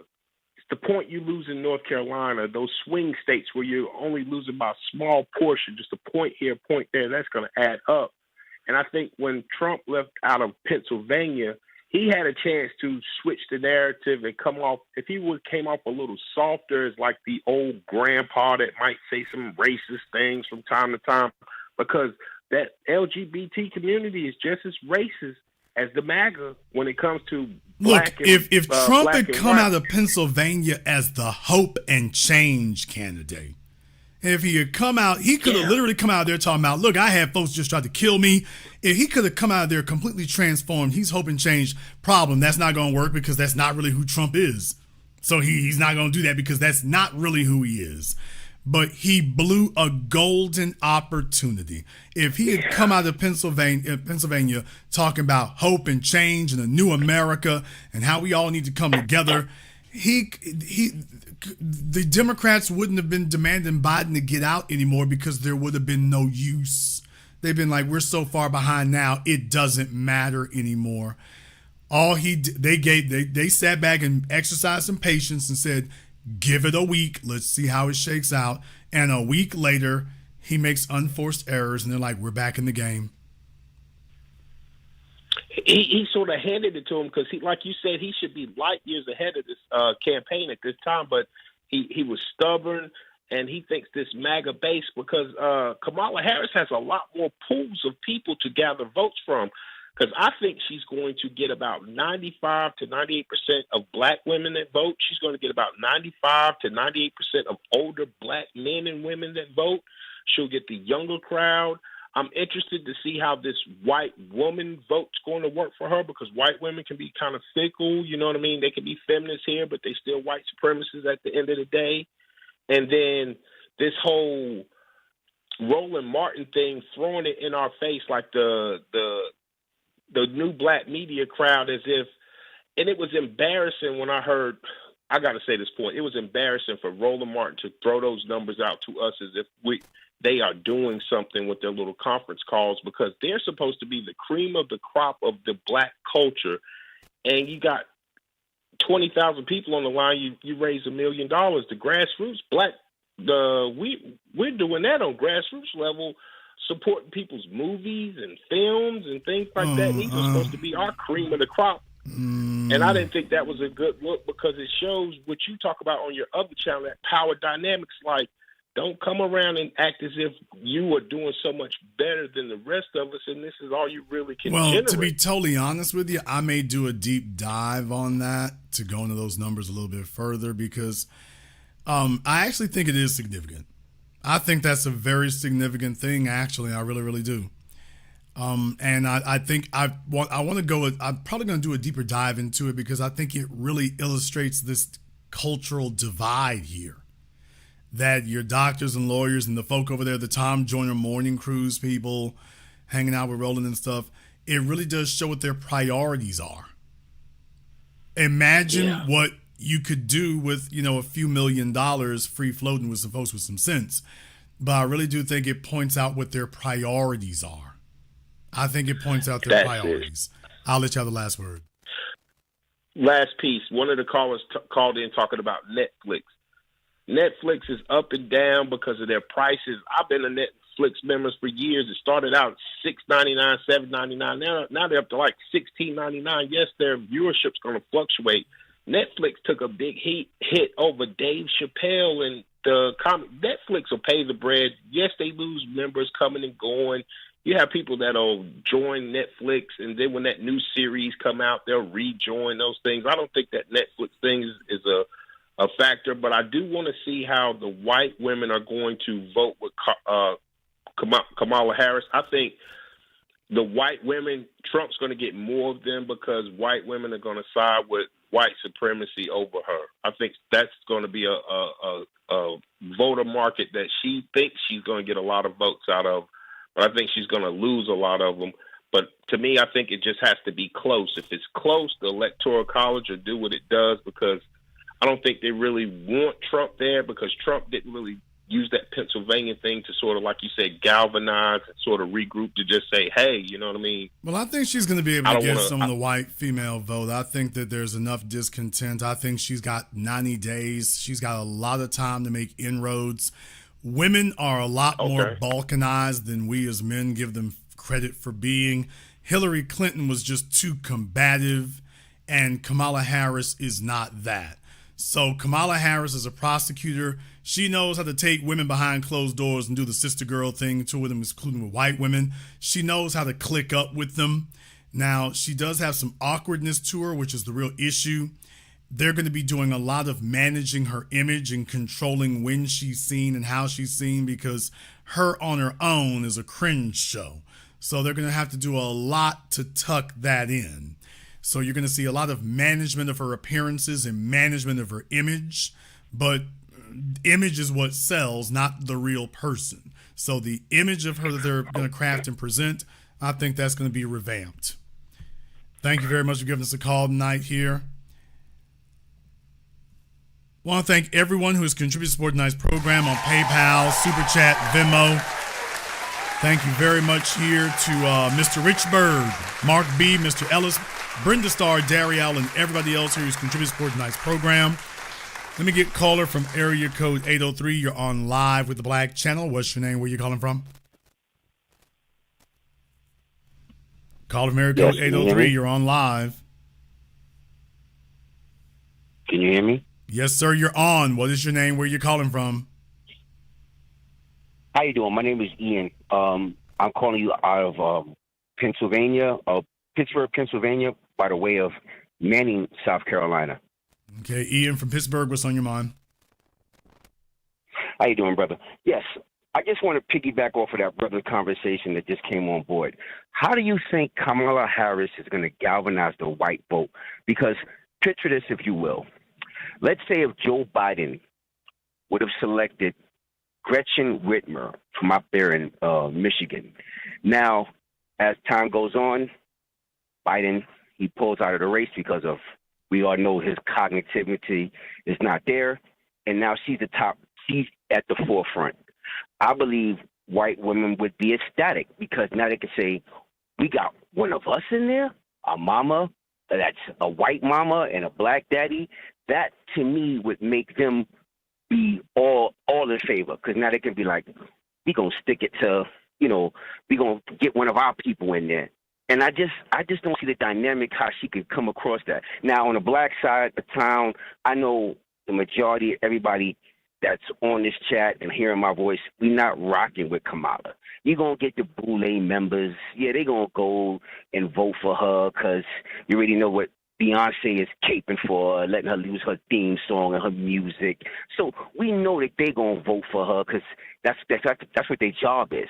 But I don't know, brother. I don't know how she's gonna galvanize those votes that from white people, because white women are jealous. They're gonna be like, damn, wish she could be one of ours. You know what I mean? So I just think that's a deficit for her. I don't think that's the case, and the reason why is because we've already been here. You already had your brunette white female. Her name was Sarah Palin. So you've already done that. And here's another factor right here. Familiarity breeds contempt. So in reality, while white society does tend to move in concert, Hillary Clinton showed you that white women actually will have more skepticism for other white women. And Gretchen Whitmer, what she did in Michigan rubbed everybody the wrong damn way. So she didn't do herself any favors whatsoever during COVID for how she handled that. She didn't do herself any favors at all. So she's the kind, when you have a heavy-handed woman, other women don't like that. Yes, sir. I covered this last night on my other program as well. Women don't really respond well being bossed around by another female.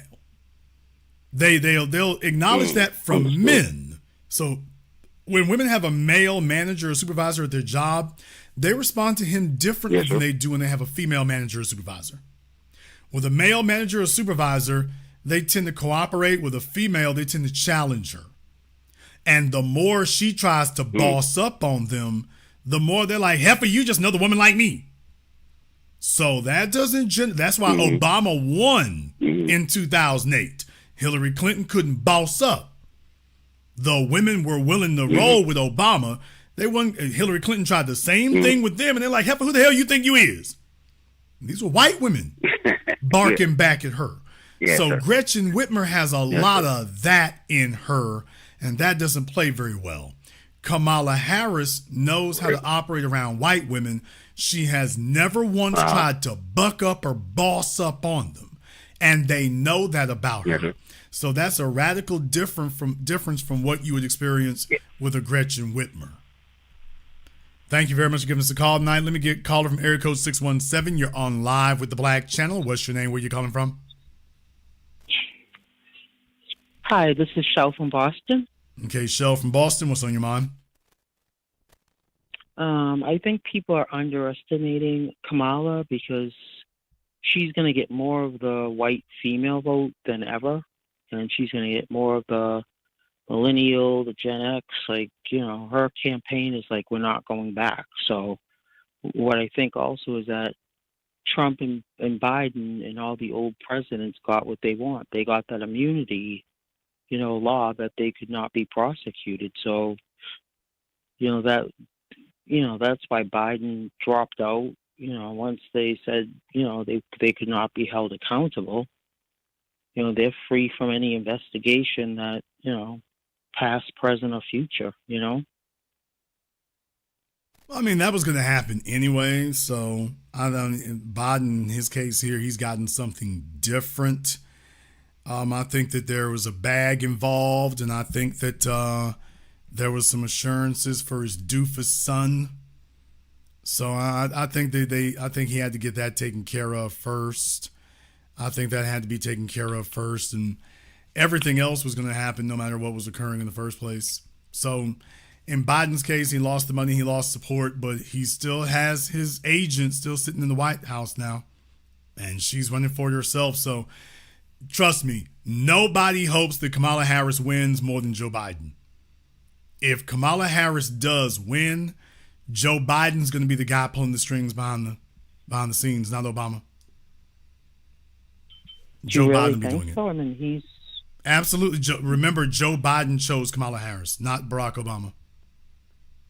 Kamala Harris is Kamala Harris is Joe Biden's girl. So if she wins, she's going to be Joe Biden's ally, not Obama's. Yeah, I don't think anybody cares about Joe Biden at this point. I think everybody's sick of him. I disagree with that. I disagree with that. I mean, they have to be blind not to see what's happened since he's been in office. It's been chaos. It's been okay, but take a look at the folks who were supporting him, man. They saw that. They saw the same thing you just saw, and they were 10 toes down for him until the day he dropped out. Yeah, you're right. So I'm just saying that's what you're observing, and that's what you see. And there are a number of folk who do acknowledge that. But by the way, that's not for his base. That's not indicative of them. Most of them they've been conditioned to hold their nose and pull the lever. That's what they've been conditioned to do. Yeah. Thank you very much for giving us a call tonight. I mean, yeah, they've been conditioned to just hold their noses and pull the lever. Oh well, this is what you're being offered. hold your nose and eat the gruel. Let's just go ahead and do that. I did tonight's program here to serve as a historical milestone in this regard here, folks. I'm just letting you know that at this time right now, because of the unforced errors of Donald Trump, as well as certain societal moves that have been happening here, Kamala Harris is officially in play. Now, if she makes some major gaffe that reminds people, if she keeps being, one of two things could happen. She could do one thing wrong, or she could do many small things wrong. So if she commits one major gaffe, that could do her in. Or if she keeps having a bunch of cringy public appearances, that'll chip away at her one at a time until eventually it's gone. Her biggest threat right now is the longer people see her, she stands the risk of reminding them about all the things they don't like about her. Her job is to prevent you from seeing that. She's got 3 months. And I told you all, remember, I said Biden is not going to be able to hide from questions for 3 months. He won't be able to do it. That's too much time for him to have to drop out. Kamala Harris is going to have to do a lot of talking and going to have to do a lot of appearances. And she has no margin for error. Kamala Harris has to pitch a perfect game. Joe Biden, remember, after the debate, he couldn't have any more memory slip-ups, because then you couldn't say it was a fluke. He had to pitch a perfect game. Remember, I told y'all, there's no way in the world he's going to pitch a perfect game between here and the election. He's got 4 months. Ain't going to happen. It didn't. Kamala Harris has to pitch a perfect game now. I find that to be statistically impossible. She would have to make no mistakes. And I don't see that occurring. The question is, how big will it be? And will it be one mistake, big mistake that takes her out, or a bunch of little ones that reset her back to her former popularity? She has plenty of time to screw this up. Plenty. If the election were held tonight, she would still lose by a small margin. But if she keeps going the way she is, she can revamp her image and she can get a point or two over Trump. That's, folks, remember, all you need is one more vote than the other guy got, and you win the election. You don't need 1 million votes more. You just need one. Well, with the Electoral College anyway. All she needs to do is have 1 percentage point more than Trump, and she wins. I'm just letting you all know, 2 weeks ago, impossible. 2 weeks later, Kamala Harris is in play. I know she's not your favorite. I know you're not endorsing it. Didn't say you were. Just making it clear, no matter what you were thinking previously, Kamala Harris is officially in play. Let me go ahead and see if I can get Mr. TSCI on Zoom. Probably going to make this my last one here. Let me go ahead and see if I can get him up on Zoom for me here. All right, Mr. TSCI, what is on your mind? All right, good morning. Good afternoon. Good evening, Jason. How you doing today? Okay, all the above. What's on your mind? Well, I just wanted to mention about the, I'm glad you're doing the broadcast. You mentioned something about the polls, and I wanted people to recognize that the polls are just a snapshot of somebody's opinion, and they never tell you who they're talking to. They could be talking to 1,000 Mexican, Indians, whatever the heck it is.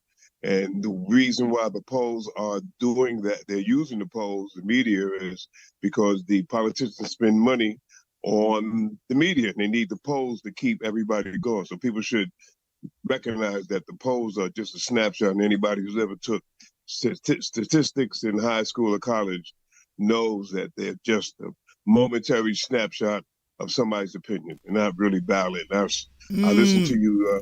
Okay, that's a bit of a misnomer. Bit of a misnomer. Yes, you are correct that polls are a snapshot in history. And you are correct. Certainly there could be some skewing or some chicanery based on who is conducting the poll. Well, of course, that's your due diligence. However, every poll is not inaccurate. Every poll is not specious. And yes, they each are a snapshot in time. Here's the problem. If every week I come by your house and take a snapshot of you, well, I've come by the house, Mr. TSCI. Oh, he's sitting on the lazy boy with a fifth of Hennessy in his hands. I come back the next week at random, show up and take another snapshot. Oh, take a look here. You got the Bacardi. I come back every week. I come back and see you. You got a drink in your hands. Correct. Yes, that each of those is just a quote snapshot in time, but they also each tell a story. That's right. Oh, I'm not disagreeing with that. I'm just saying that, it's all based upon your question, because each week you can come back and ask me a different question than you did the week before. So I'm not saying polls are no good. I'm saying you only can evaluate them for what they really are, and just that particular step. And I'm not inferring that there's anything untoward going on with the polls. I'm just making an observable fact that people should understand what they are for that reason. Well, to the extent that they just ask them who you're going to vote for, I mean, that's basically the question they ask. Now, sometimes they ask another question, but they're really just polling out to find out, okay, who you're going to vote for and see how it's moving from week to week. So in that regard, that is a snapshot you're getting every week or every couple of weeks, and it gives you an idea of what's happening. And that's why you have places that aggregate those together, like Real Clear Politics, by aggregating those things together and seeing, okay, put all that together and see what you're getting. And what they found is that, there's a difference of like 2 points. So that actually draws together. And when you take a look at how the elections results turn out at the presidential level, it actually is starting to line up. So what it does tell candidates is whether it gives the candidates an idea of whether or not they're running a good campaign right now, or whether or not their campaign is not doing so well. That is true. And I just want one other thing, Jason. I wanted to ask you, had you ever seen a movie by Robert Downey Jr.'s father called Putney Swope? No, I heard about it, but I didn't see it. Okay, so I just think that in this particular case, Kamala Harris is a real wonderful movie, comedy, and where everybody, just like Trump, Biden, the head guy got sick, and then they had to make a vote, and there was only one black guy in the room. They voted for the black guy, and all of a sudden the black guy became the president of the company. And I think Kamala Harris is in the same sort of situation where all of a sudden they look around and she's the one. And no one, like you said on many of your broadcasts, no one thought she was going to be in that position 2 weeks ago. And now all of a sudden here she is, and the machine is behind her. And it should tell people a lot about how powerful the machine is. So, well, yeah, I mean, that's the whole point. When you become vice president and part of the administration, you are part of the machine. So let's have no misnomers about it. The money men, that's why I brought it up. When George Clooney made that article, that's when I was telling y'all Biden's in major trouble. The money men are officially publicly threatening him and sending Clooney out to be their front man to do it. He's in major trouble if they continue this going. And what we found out is, Clooney didn't just jump up and say something. He got together with them first, and they all shook hands and agreed, okay, you going to be the spokesperson. You go out there and go express to the people our bidding. And Nancy Pelosi and friends let Biden know, he speaks. Clooney's not speaking for himself. He's speaking for other people. And they're about to turn off the spigot for all of us, and that ain't going to happen. We're not going to have them turn off for all of us. So, if it's a choice between us, what Samuel L. Jackson said, if it's a choice between us and you, it ain't going to be me. Believe me, it's not going to be me. So, you got to go. Well, the last time you and I talked, we were talking that we thought that Joe Biden was going to hang on like something the Redstone did in the burning building. But just like when when they asked Johnson to leave, because I believe, because I was around then, that he did too much for Martin Luther and all of them, and they said, hey, you can't win. But I'm just going to ask you one more question, one tricky question.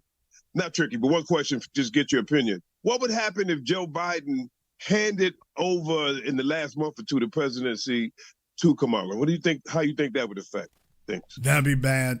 You wouldn't want to do that because you will be responsible for what. Imagine that, a last minute ambush like that you will be responsible for whatever Biden's administration does. You want to have a clean slate, especially if he's not going to be running again. Do you want his baggage hanging on you? So the beauty of this is that she gets the access of being the vice president, and she can now pick and choose what parts of his administration that she attaches herself to. That's a great position. She's in the catbird seat. That's a great position to be in. She can literally now let him do whatever he wants to do in the White House, and she can pick and choose what parts she wants to claim and what she doesn't. And it now it really won't hurt her, because you got to say now, hey, that was his administration. She wants her administration now. Now, even though technically speaking, that's not true, she was part and parcel with it, but now she's got plausible deniability. You took the words right out of my brain. She gets all the benefits. At least she has the option now of getting all the benefits and none of the liabilities. Now, imagine if you had that at your job, where your manager was leaving. Let's just say you had a manager who was doing a bad job, and you were his assistant manager, and he was getting ready to leave in 60 days. And then 25 days later, he said, you know what? Let me put TSCI in charge now. So, no, nigga, you serve your time out. You finish doing that. And when you gone, then I'll go ahead and know. You finish doing that first. Because what I'm saying is Biden has plenty of time right now to kick legislation or agendas into place that she will be responsible for. He can start it and then get up and leave and hand her the steering wheel and say, all right, good luck. That's right. No, if he doesn't, just let him finish out it's like a prison stint. Let him finish out his time and you get his cell after he's gone. He could go buck crazy wild and do all kinds of shit now if he wanted to. And then hand you the steering wheel and say, all right, here you go. That's right. And she has to finish out his term with whatever he's done. So you're going to end up, it's going to be a tar baby. You're going to end up being responsible for it. So no, whatever he do, he got to hold that. If I'm her, it's Joe, you got to finish this term. Whatever you do, you got to hold it. If they're not bringing you out of here in the pine box, I'm not taking over. You're going to have to hold whatever you do. And in November, I start with a clean slate. Okay. You got it. You got that, man. Keep up the good work, man. Keep educating. I like how you handled that guy from Connecticut. He thought he knew everything. I like how you handle those guys. Keep it up, man. Thank you very much for giving us a call tonight. Yeah, buddy, I ain't taking nothing off you. You finish your term. You finish your time. Whatever legislation you put into place, I need to have the ability to accept it or deny it. That's what it's going to be. But no, you got to hold your own. You got to hold your own bills. I'm not doing it. Kamala Harris cannot afford any baggage. She certainly can't afford any major. Could you all imagine her being president right now trying to deal with that Israel situation? What? Hell no. You leave Biden over there. If it goes, all she has to do now is show up, and I think she did that. She showed up, she shook hands with Benjamin Netanyahu, and that's it. Called it a day. Biden has to deal with the decisions and the legislation and the policy decisions. All she got to do is show up, shake his hands. There must be peace in the Middle East. They must get along. We expect Israel to not overdo it. The Palestinians must respect Israel's right to exist. And everyone must do their part to bring this conflict to an end quickly. All right, deuces, I'm back on the trail. Yeah, that doesn't require no damn decisions. That doesn't require a single damn decision. That's all she got to do now. I want everyone to be nice and play nicely with each other. Biden's the one got to make a decision. Hey, y'all stop throwing them bombs. Biden is in favor of the Palestinians. No, I didn't say that. The Palestinians need to stop bombing Israel. Biden is in favor of Israel annihilating people. Man. You don't want to sit there with that damn tar baby? Hell no. You let Biden wrestle with this for the next 4 months. You let him do that. He'll throw this in your lap, and all of a sudden you didn't have any issues. You didn't make any decision that anybody was upset with you about. Biden hands you the damn steering wheel. You walk right into a damn decision that everybody hates you for. Damn! Before now, they weren't blaming you for Biden's decisions. He sits up here and leaves. Now all of a sudden everybody hates you. Because now you actually had to make a decision. No plausible deniability for you. So, no, you let him sit with that. It's like, okay, Joe, you just need to make it till November. And really, I don't even have to take the White House until January. So I'm really just kind of coasting for the next 6 months when you think about it. You just sit over there and hold this Israel situation, this Ukraine situation, this gasoline price situation, this housing price. Yeah, you hold all this right here. I got 6 months to figure out how I'm going to screw all this up, but you hold this for right now. Let me get through this election. No, you done had 3 years to get things straight. You finish out this last 6 months. Good, bad, or otherwise. Forget about it. I'm not taking your baggage. She can't afford to have any. So that's pretty much what we're going to see there. We're going to go ahead and wrap things up here tonight. I am predicting that there will be, I mentioned this last night on my other YouTube program. I'm saying it here tonight. I am predicting that there will be one more major event. I don't think that we have seen our last major event of this election cycle. I think we're going to see there's going to be an event that's going to crystallize which one of these people, Kamala Harris or Donald Trump, one of them is going to do something that reminds everybody why they like them or why they don't. We got 3 months. I am predicting that they're not going to get out the game clean, and they're not going to pitch a perfect game. They are going to do something that reminds the electorate of why they don't like them. Keep your eyes and your ears open for that. We're going to go ahead and wrap things up here tonight. If you are new here to the Black Channel, welcome to the haven of intelligent Black thought. We do this every weekend on holidays and some days in between. Click that red subscribe button. Click that yellow notification bell. Join us each and every time that we're here.